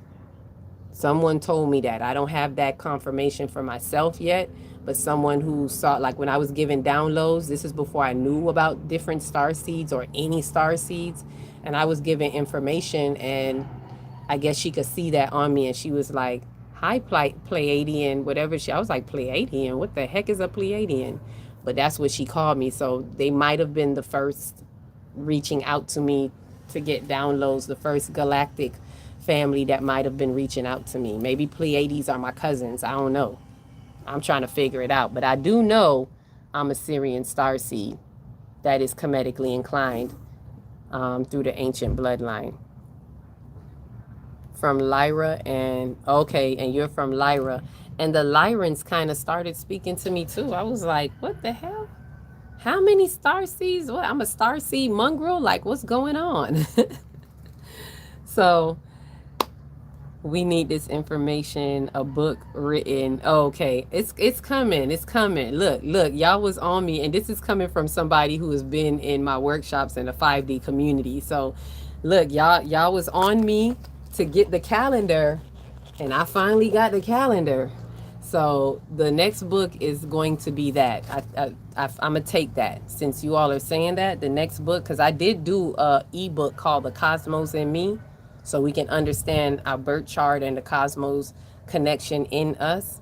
I did do that, but I never released it, y'all. I'm not gonna lie. I didn't release it because I made that specifically for a workshop that never happened. That's when I was with this false light community, and it was being evidenced at that moment. It's like spirit stopped me and was like, no, you're not going to do that here, because they were siphoning my light.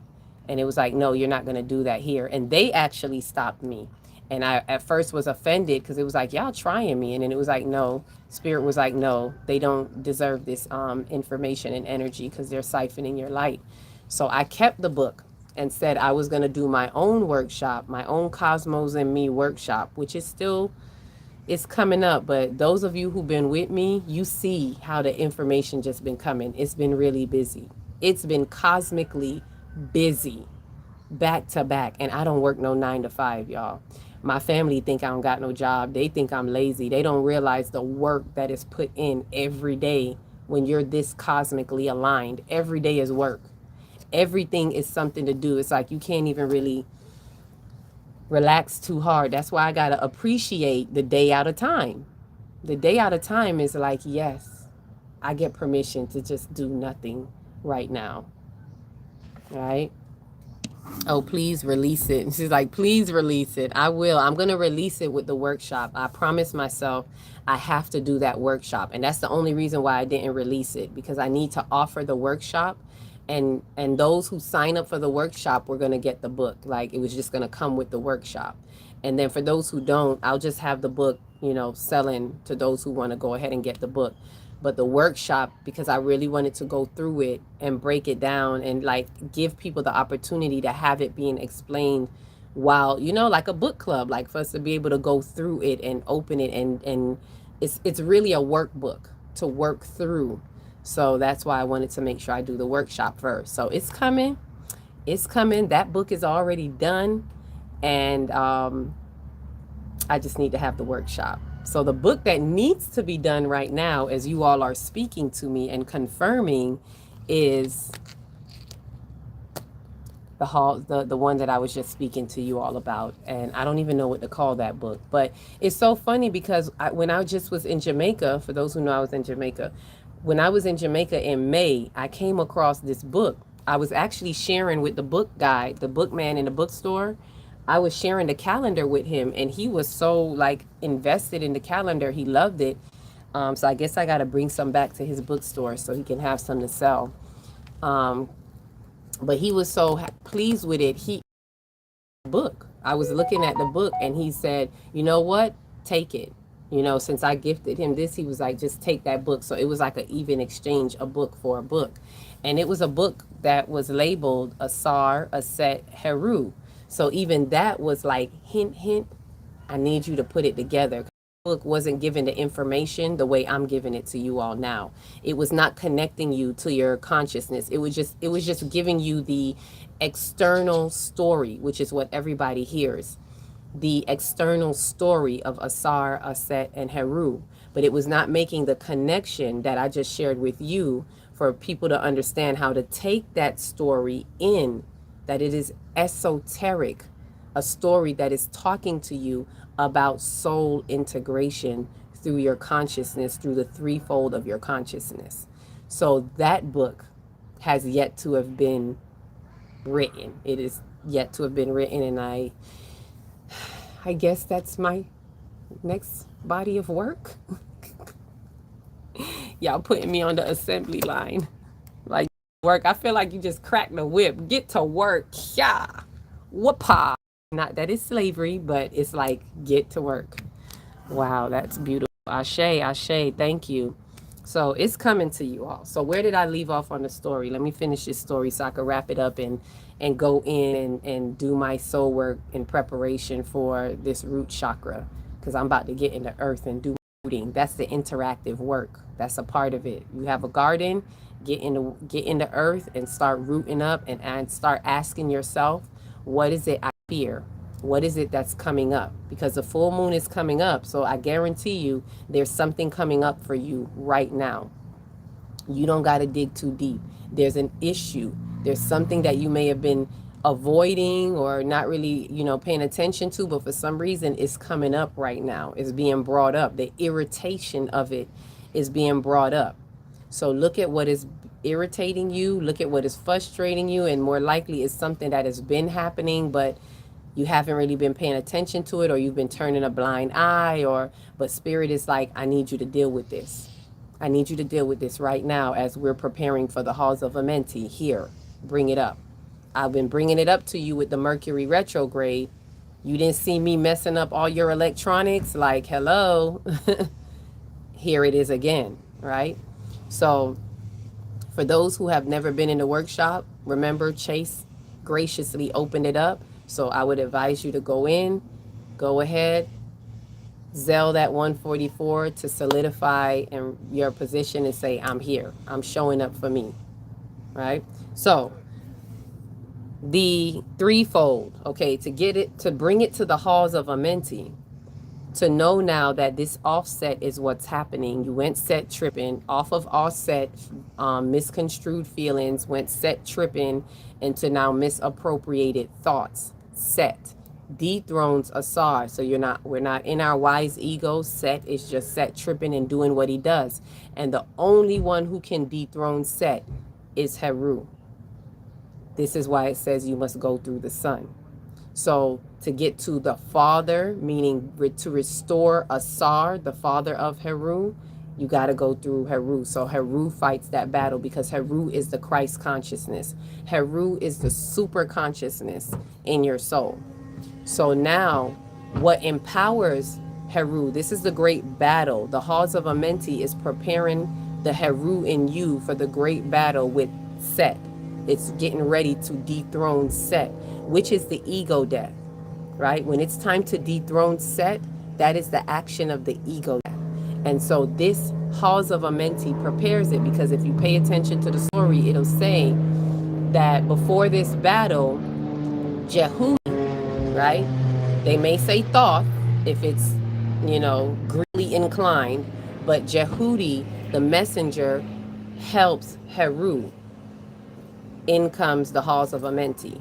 Halls of Amenti is when Jehudi brings Heru to the halls. So basically bringing it to the halls. So picture this major, building, pyramidic building, however you want to picture it. It brings him to the hallway, to the gates, to the Lion's Gate, right? This is the Lion's Gate. So those gates where you see the statues with the lions, and kind of picture it like that. So to the Lion's Gate, Jehudi brings Heru, and now it is time for Heru to go through.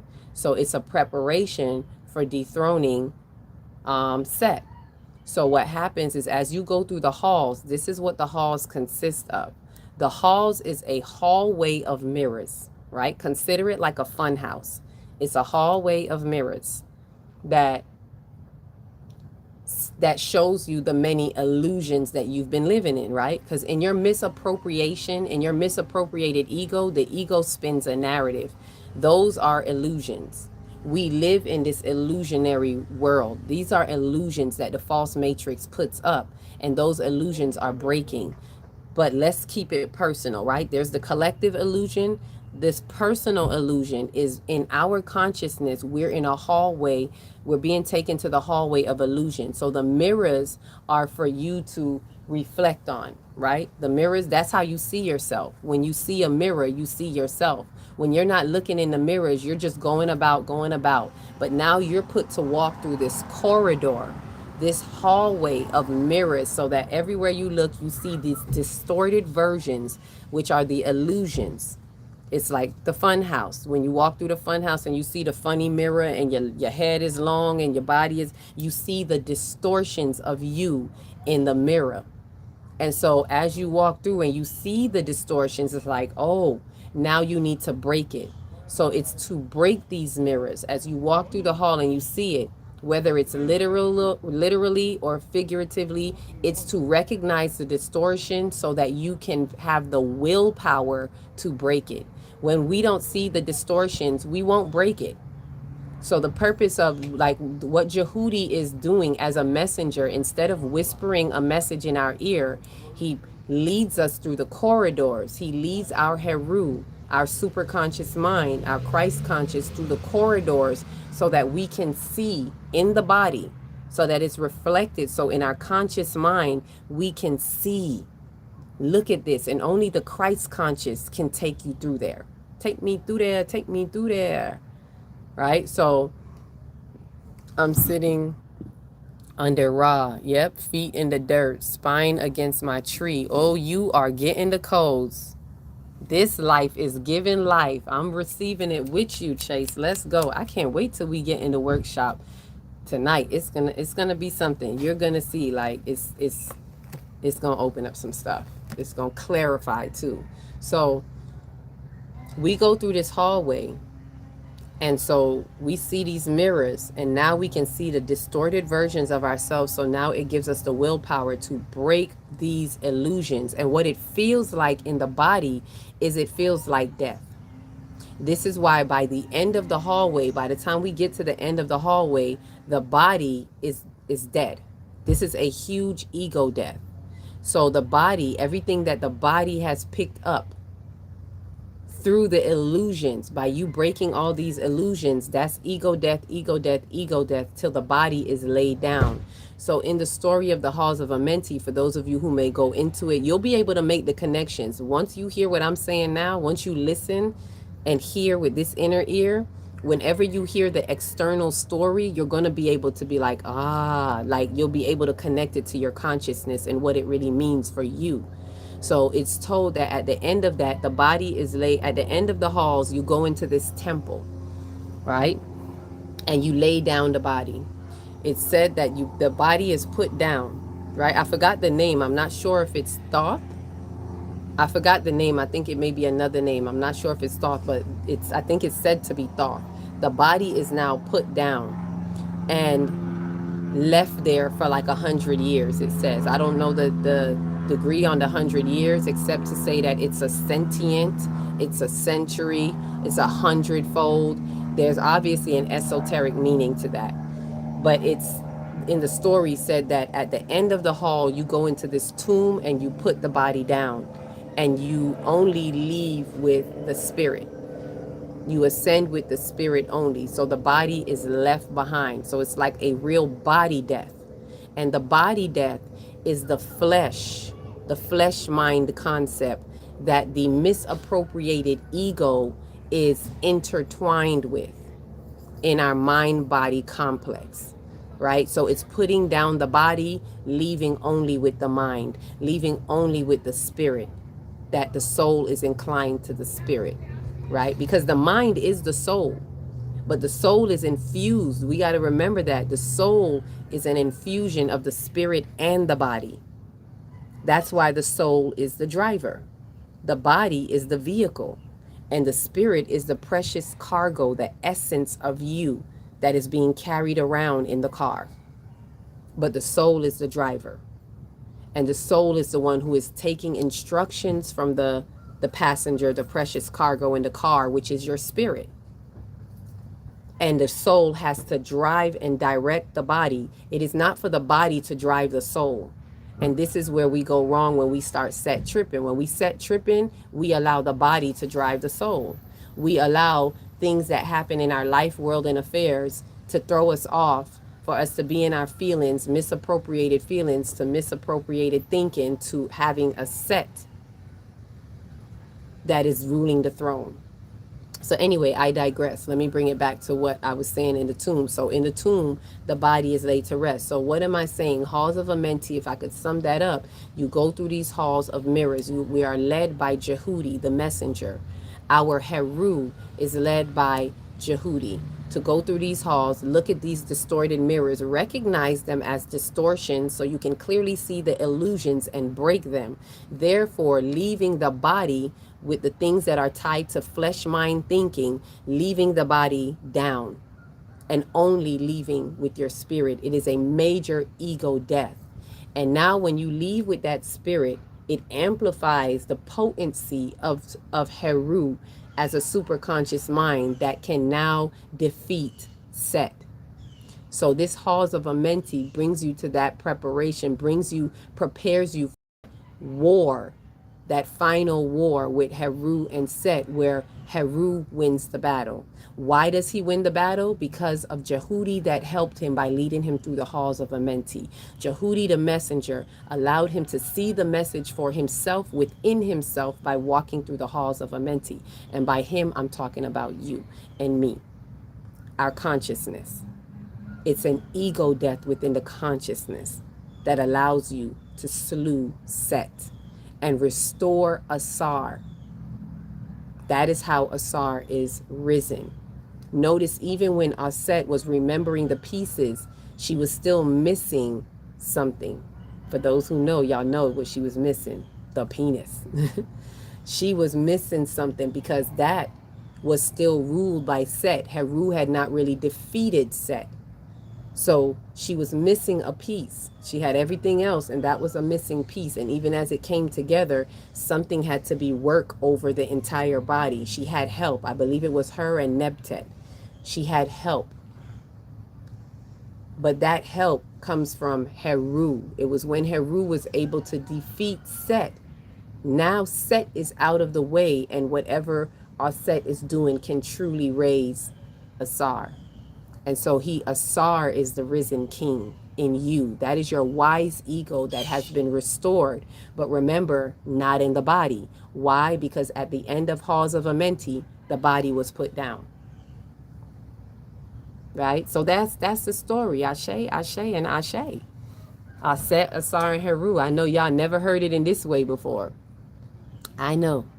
Because that book ain't out there, as we all recognize. This is why Jamie was like, where is that book? The book is in here, and I'm going to get it out. I'm going to get it out for y'all.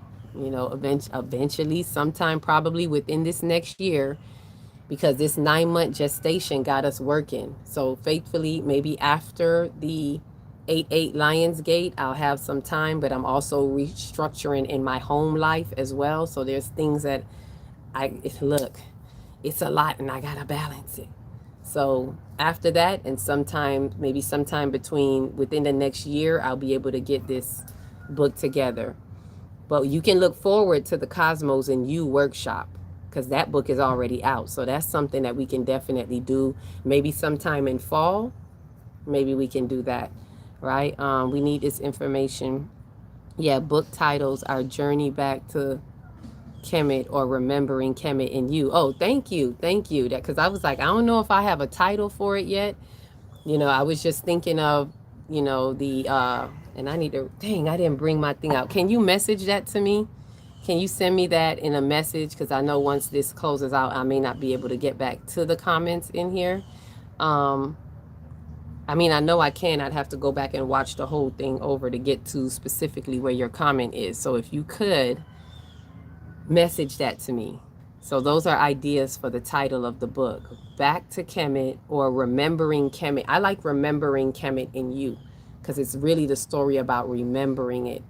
And it really helps to have the Halls of Amenti story being tied into it and understanding it. So by me sharing the Halls of Amenti with you today, woo-hoo-hoo, that's how you all were able to get it. So any questions, any comments on this happy Galactic New Year to you? Let me remind you, this is the gift that I'm giving you for the happy Galactic New Year. This is how some of you have spent the Galactic New Year. So it is with that I'd like to remind you all that coming from here today, what's so significant about today is we have the Galactic New Year.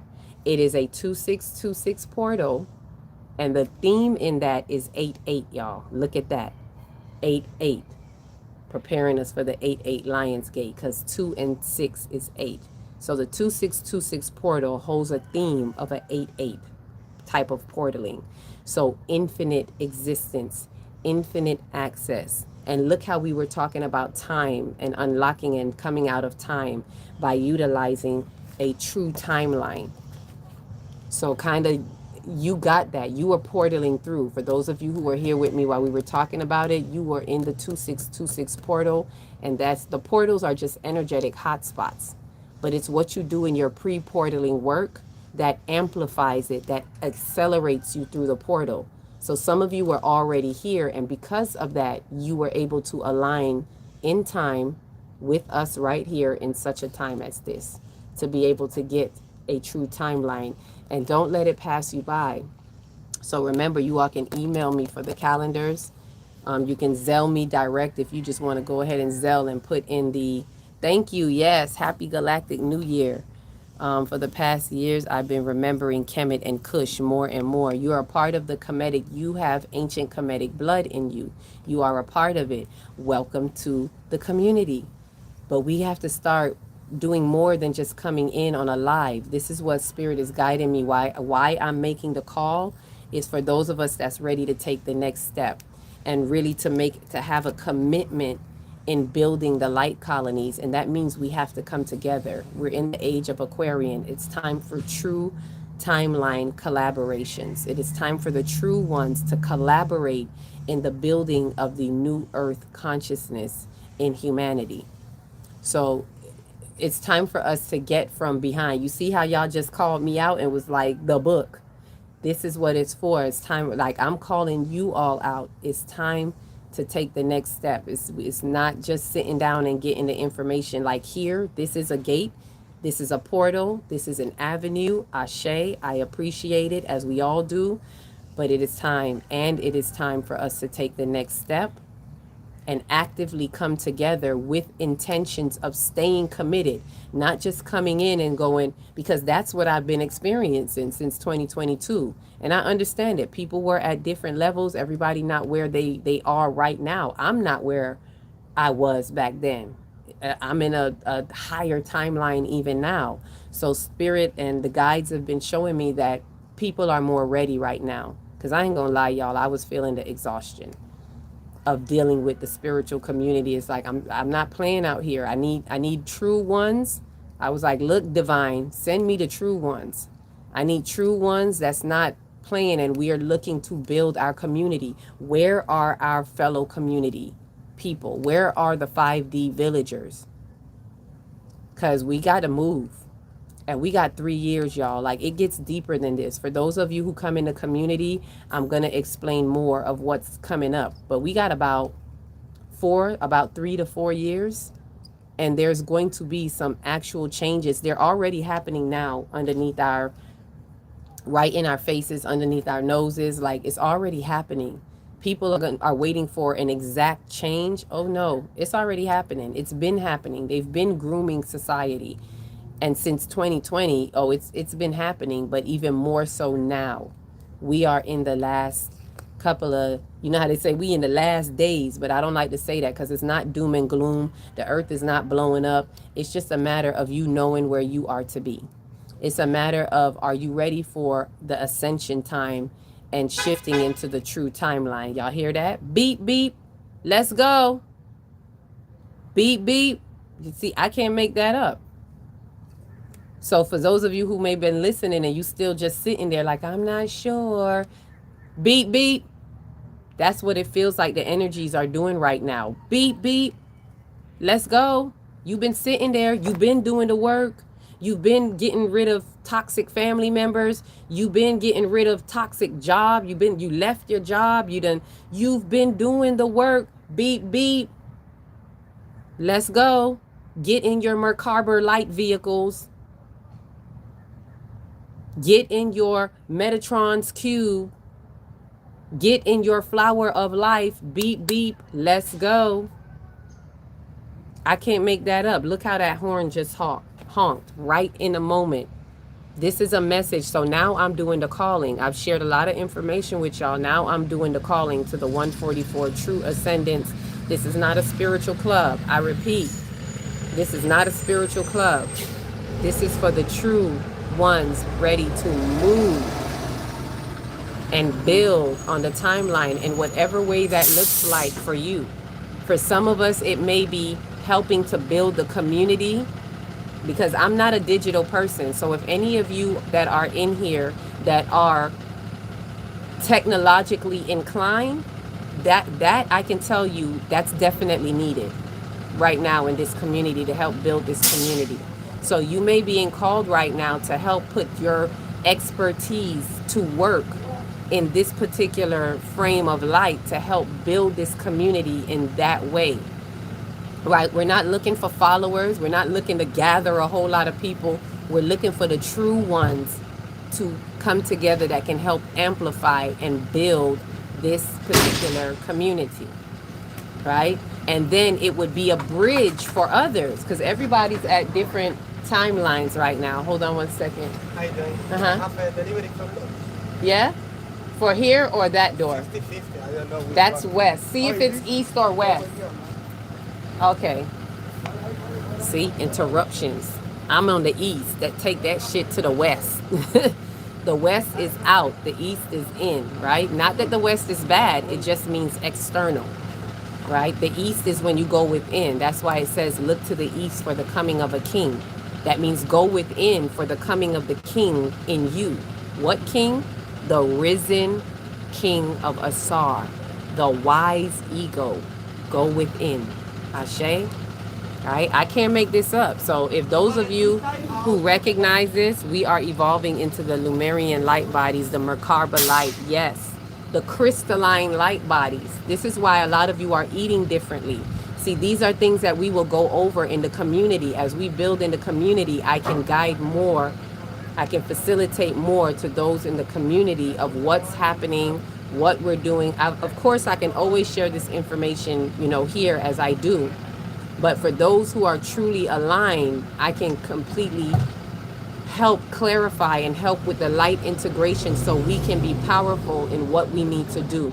So we can have that divine synergy that is in a type of one mind consciousness that is going to support the light grid activation, that is going to support the light colonies that are rising, the rising temples. You are the rising temples. So it's going to, I know, right? He's like, I come here, I deliver. No, east or west. I'm gonna need you to know, because east is within.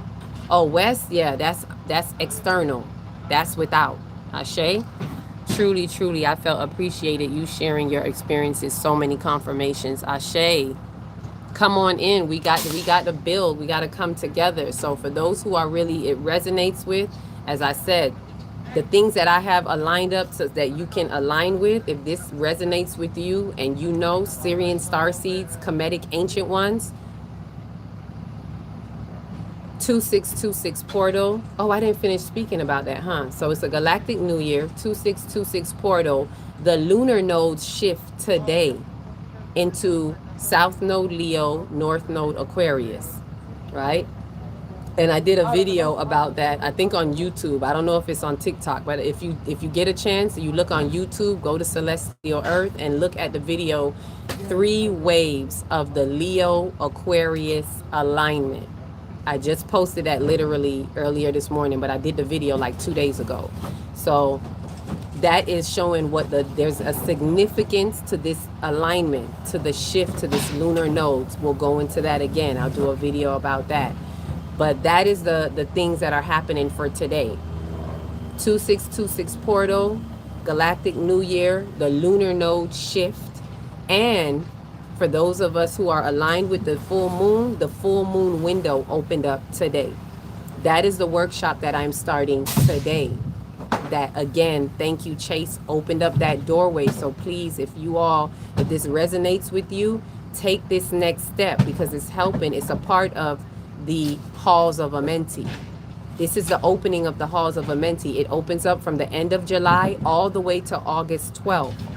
So consider it from full moon to new moon. The full moon on the 29th, the new moon on the 12th. It's being highlighted to us right now by the luminosity of the moonlight. It's being highlighted to those of us who have eyes to see.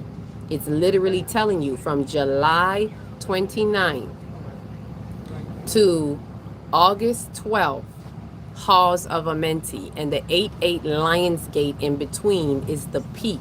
The 8-8 Lions Gate is more likely when we have walked through the halls and now it's time to lay down the body and walk away with the mind into the 12th, into the closing of the Halls of Amenti, into that part of it.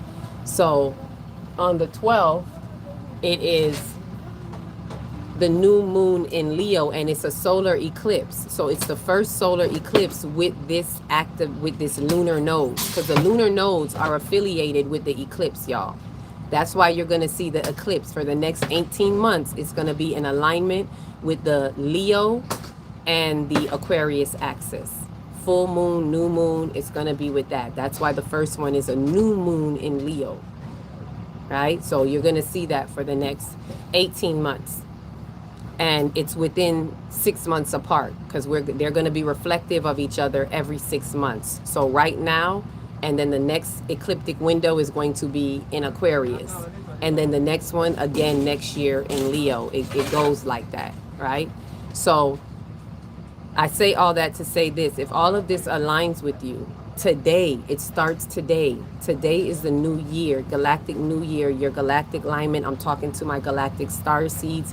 So let this be the year that you align. You're here for a specific reason. So yes, I'm talking to you. For those of you who heard the horn, beep, beep, let's go. I'm talking to you.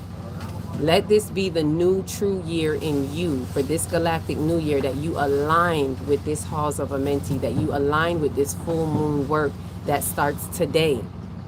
Tonight. And if you don't catch it tonight, and maybe you don't catch it till tomorrow, maybe that's when you align with it. Maybe I don't catch it right on time because I have to check the email. I have to make sure, because it's when you email me, when you send the 144 in for this particular 7 days. Remember, I want to be clear. The activation is completely free. The activation at about 6 o'clock is completely free. That's an activation transmission meditation that we're going to go into to kind of just activate these light codes that we've been integrating with, and to really just kind of feel each other out, say hello. It's kind of like our galactic gathering, our meet and greet galactic gathering. And then the workshop is to really go in and do the work and help remove and clear up any densities that are going to help with this Halls of Amenti. And we're doing that for 7 days starting from today, the root chakra. So for those of you who feel inclined to go into that, please email me and let me know. You can email me and say galactic, you can say galactic activation, like however you want to word it. You can just say activation transmission. You can say, let me know that you want to sign up for the workshop, or you can say both. Either way. And after the workshop, we're going to have a detox, because we're going to end up, you'll see when I explain the workshop, by the time we get to the end of the workshop, we're kind of leading into a fast. As we get to the upper chakras, we're kind of leading into a fast. So it kind of helps guide you into the fast. For those of you who have already been fasting and detoxing, intuitively, it's just going to come natural. But it's going to lead you into that. And then so right after we leave, after the full moon transmutation, we're going to go right into the detox right behind that. And that one, you can just drop a donation. Everybody can join the detox, right? I may share some of the detox here, or I may have an actual meeting where we go in there. So we'll see how spirit guides me, because it takes a lot of energy to do the meetings on Zoom, because I got to go check, I got to make sure, I got to keep going back and forward in between time. It's actually easier to just jump online. But at the same time, when I'm doing sacred work, like the activation is very sacred, I have to do that in a sacred space. Online is too open, right? I may still be learning, yet I'm willing to align within and together. Ashe, so come in. Like Jamie, I feel like you may be there more than you think you're there, because it's no way, like, you the one that cracked the whip on me about the book. So I would say come into the activation, at least come into the activation and kind of feel that out in the meet and greet, in our galactic meet and greet. This is a major galactic gathering. We are gathering the star seeds more major than the 24th. And that's how I saw it in the dream. It's like the dream showed me this is bigger than 2024. If you thought 2024 was something, when the Halls of Amenti just opened up to you, and this is them speaking to me, if you thought that was something, 2026 is more than what you recognized in 2024. And they were showing me more of the galactic star seeds. More of us are awakening, more of us are ready, and there are more that are aligned. So it showed me that this is going to be a bigger gathering. And I don't mean in numbers, not even just with me. It's a bigger gathering. Star seeds are finding each other.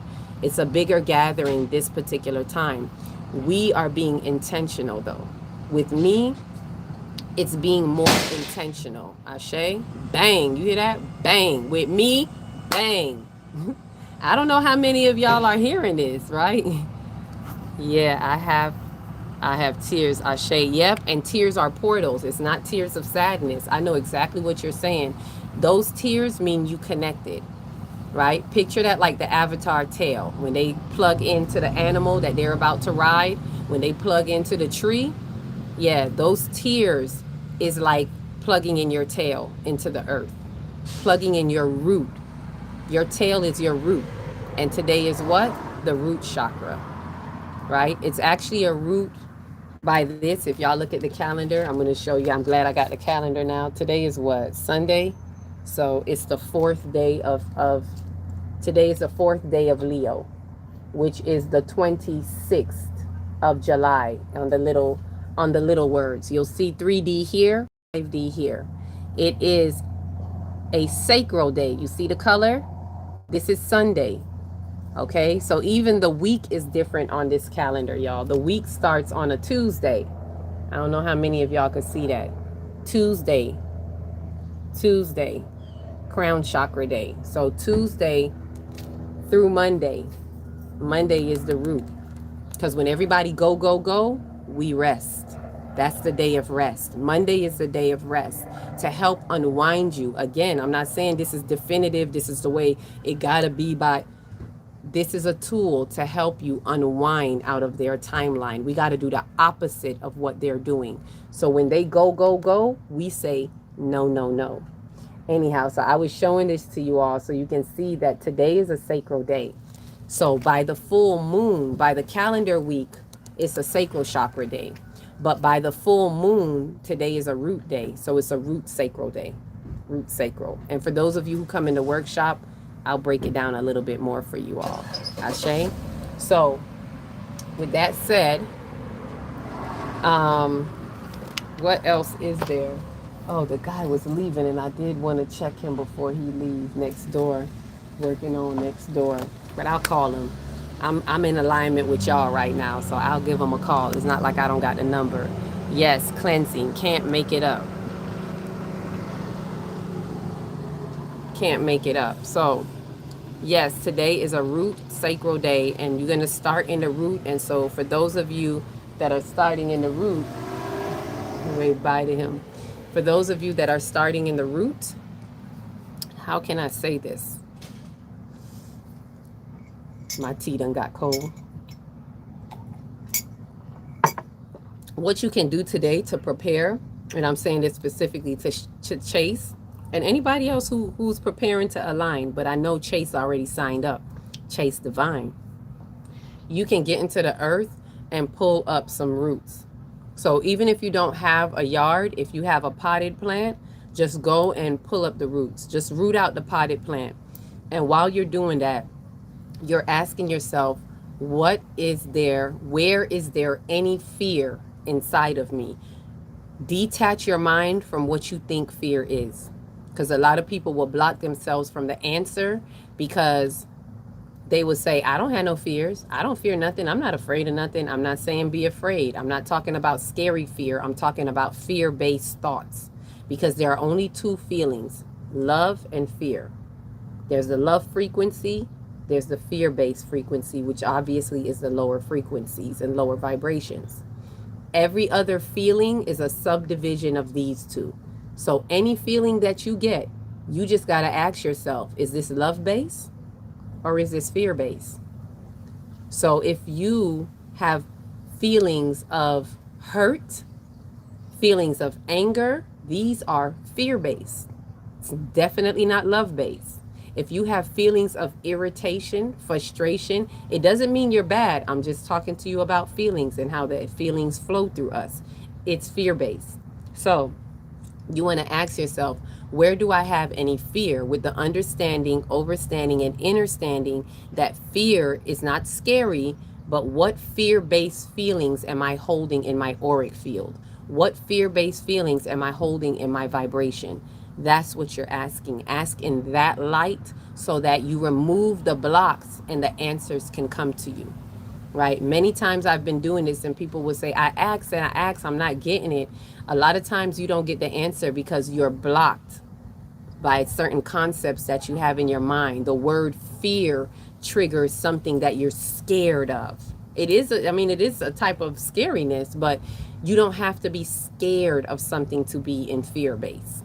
So remove that concept out of your mind so the ego can loosen its grip, because the ego is going to have a tight grip saying, oh, I'm not afraid of nothing. I'm a brave light warrior. I'm brave and I know it. Like, put all that aside. Ask yourself while you're digging in the earth, while you're pulling up roots, because while you're physically doing it in the earth, you are actively doing it here. The physical application is a bridge, is a ritualistic bridge that helps bridge you into your mind and helps bring the thought out of your mind. So while you're bringing it out of the earth and pulling that out while asking the question, you're rooting out the mind. You're pulling the weeds, which are the stinking thinking thoughts in your mind. That's the purpose of that, right? And I'm sharing some of the inner work with y'all right now. This is stuff I talk about in the workshop. And I'm just sharing some of that because I know at least Chase specifically, who already signed up, at least you'll have a head start in what you can do today to prepare you for that. You can also listen to any root chakra meditations. You can pull that up on YouTube anywhere. You can just pull up root chakra meditations. And even more, you can pull up root sacral. Since it's a root sacral day, you can pull up root sacral combo meditation, root sacral combination meditation, and it's going to pull that up for you. And so that is what I call the chakra infusion. And so with that, you're able to work with the root and the sacral. There's a tight infusion with the root and the sacral between today and tomorrow, because today is a root sacral day and tomorrow is a sacral root day, right? So there's a tight mixing between these 2 days. There's a tight inner working with the root chakra and the sacral. So this full moon is kind of highlighting that for us, that whatever work needs to be done, we really need to work tightly with the root and the sacral. That means there's some strong blocks in the root and the sacral that we need to kind of interact with, right? So the root chakra, if you do the combo meditation, right, you can do the plain root one too, right? And I would suggest doing it in this way, because you're not in the I don't have a WhatsApp group for it anymore right now. Usually I would put all of the information in there. So when we meet tonight, we're going to open up a new line of communication for the true timeline ones. I'm going to open up a different workshop, and I would put a different WhatsApp, and I usually put all the meditations in there earlier on in the day so you have it already, right? So you can pull up, since you're taking notes, you can write this down. Pull up root chakra, stuck root chakra meditation, right? Because that's to get it unstuck, right? It's a white lady that makes a lot of little funny sounds, but the vibrations is what helps like break it up, like help break up some of the vibrations in your root chakra. Because she kind of goes lam, and lam is the sound of the root. So she kind of does that work. And so that is good. So pull up root chakra stuck, root chakra inner child, right? You can write that down. Root chakra inner child healing. And you're going to get another lady named Vicky Howie. She goes through the entire 7 chakras. I utilize this in the workshops, and it has always been helpful, because it helps you to go back into your inner child and pull up some things that have affected your root all the way from inner child, right? And she'll explain that. When you watch it, she'll explain it. So I'm not going to go too deep into that. But it does have to do with your first 7 years. So with these 7 chakras, on these 7 days, we are working with the first 7 years, your foundational years, which is your entire root cycle part of your life. Your root cycle is those first 7 years, right? Foundational years.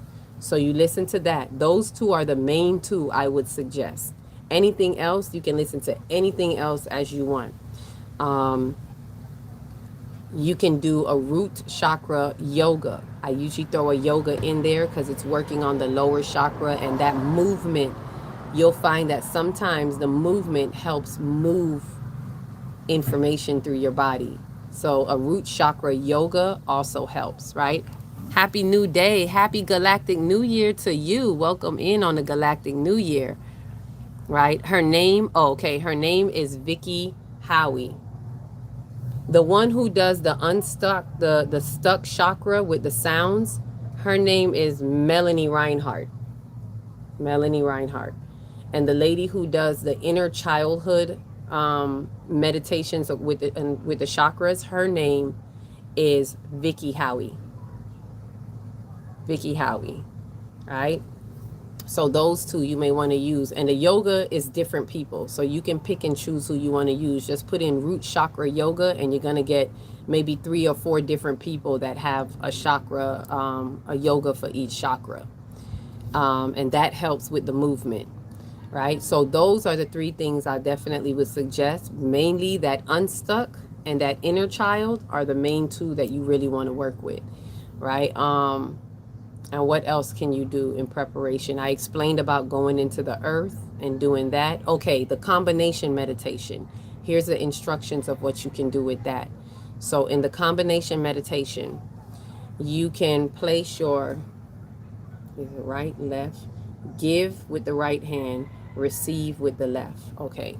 Giving is the right, receiving is the left. Masculine, feminine. Right is masculine, left is feminine for the receptive activity. Right is masculine for the creative activity to give. So place your right hand on your sacral, which is like right beneath your belly, right? Where your uterus or your prostate is if you're a man, right? Your sacral is there. Your root is just a little bit like right below that, like literally right below that. So your hands may be like this because it'll be at your belly button, and right below that is the root, right? So the root is like kind of literally where your tailbone is. So right there. So you place your left hand on your root, your right hand on your sacral, and it's just going to be a sound. The combination usually is just a sound. It's not really guided. You are going to guide yourself through it. So you're going to place your hands there. You're going to take deep breaths in through the nose, out through the mouth. As you breathe in, you're going to inhale.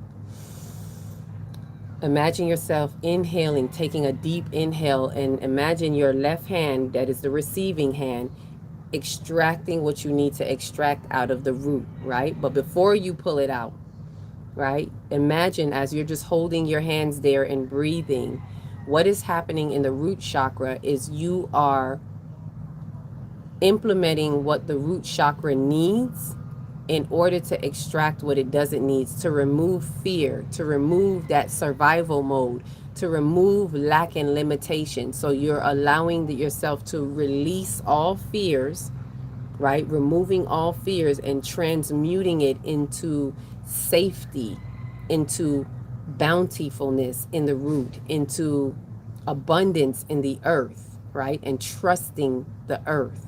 So you're transmuting that lack into abundance. So that amplifies, that fortifies your root chakra.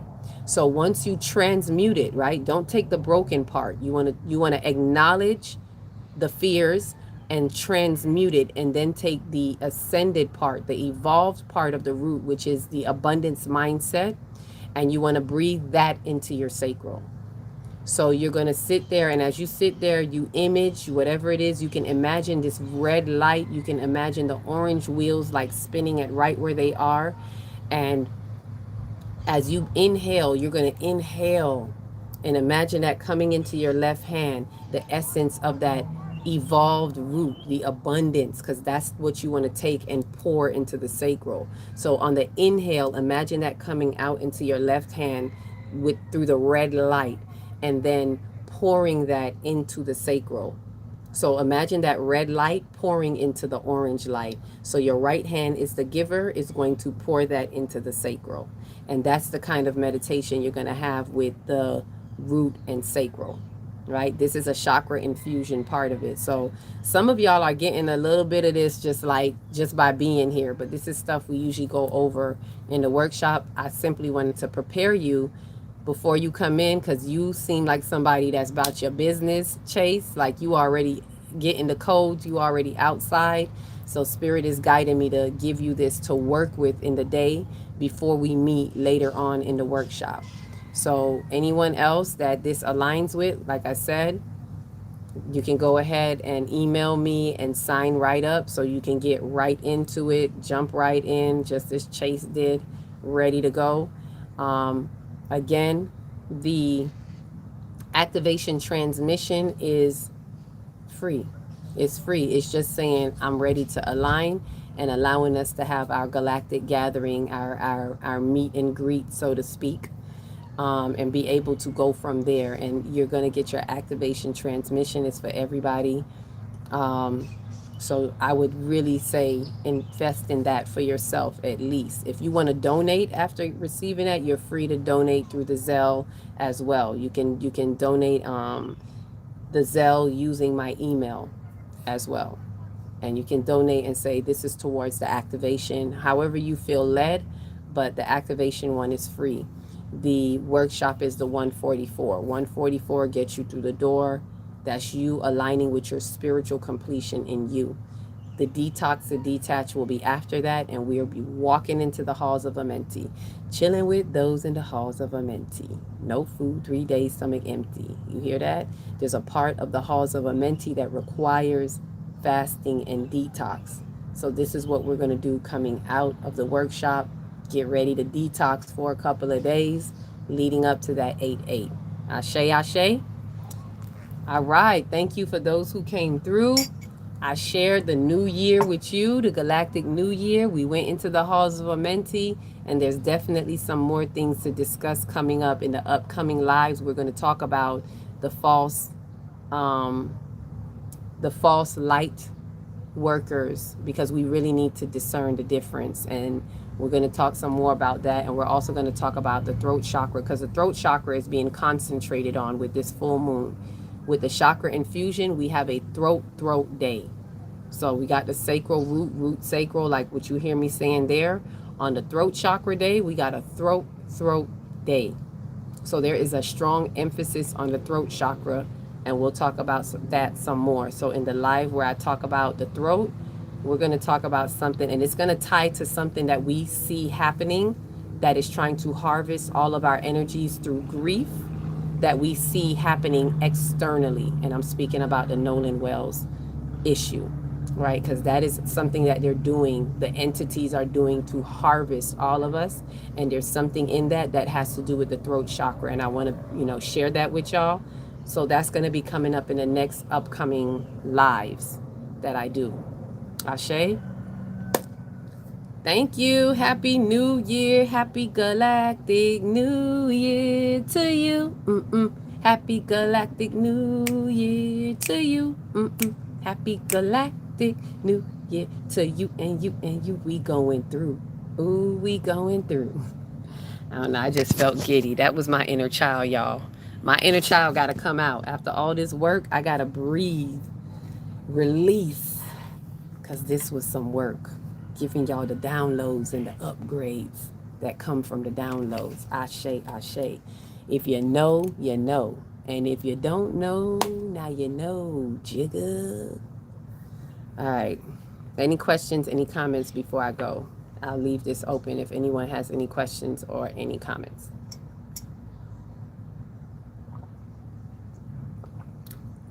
While I sip my cool tea. It's not really tea, it's lime water. That's why y'all see my face doing like that. Woo! It's that lime. Ashe, just sent you an email for the calendar. Okay, I sent it yesterday, but I put an extra on the name. Okay, an extra T. Okay, got it. So I'll look out for yours as well. You sent an email yesterday. Okay, I'm going to look out for that as well. So yeah, don't forget to get y'all calendars, y'all. If you don't get nothing else, if you don't get to sign up for the workshop, if you don't get to get into the activation, you're gonna want this tool. This is a tool that's gonna help get you on the true timeline as you continue to do your work. So Ashe, thank you to that. Comments, questions while I sips tea.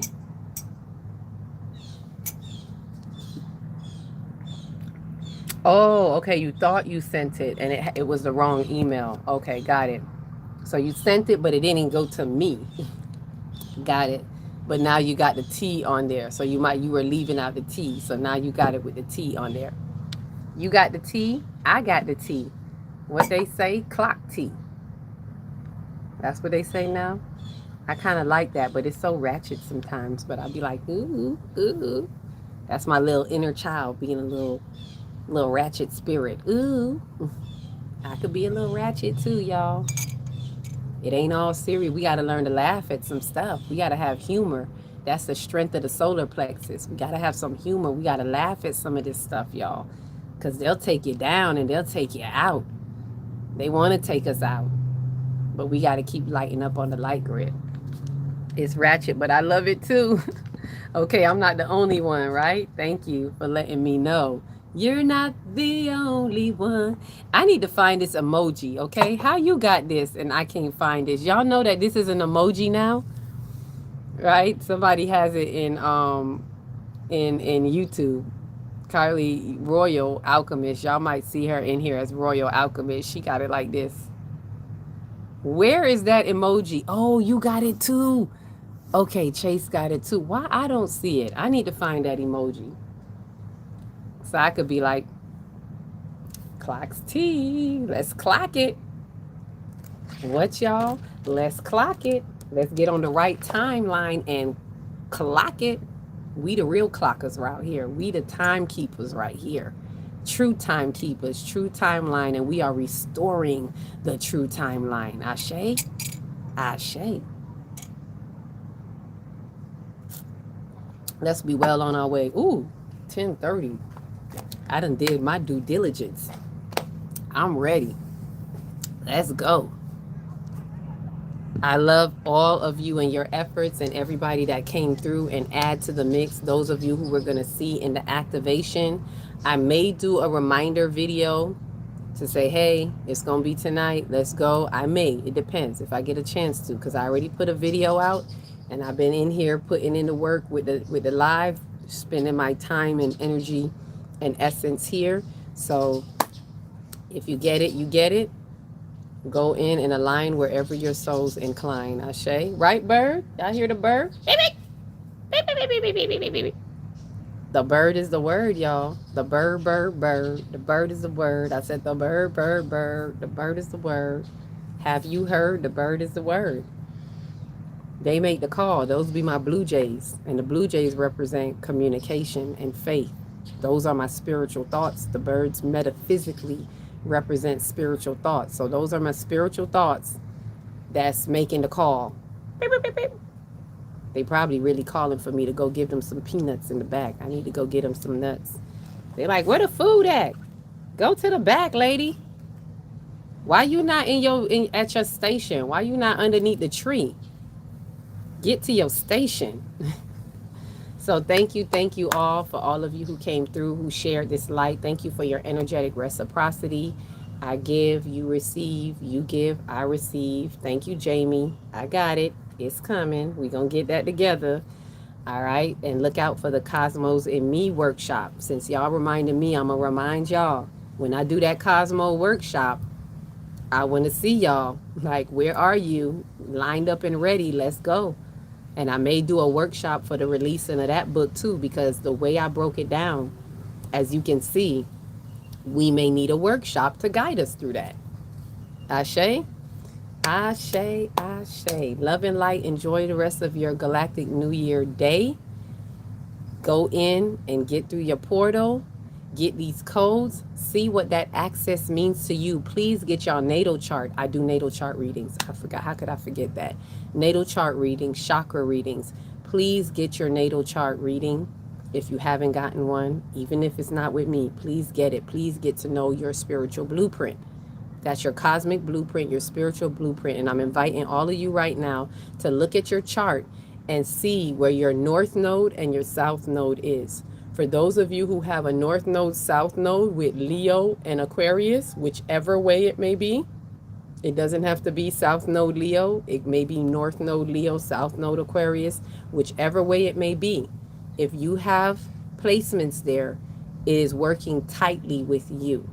So you may want to check that out. That's what you could do today. Spend the time looking that up and see what it means to you.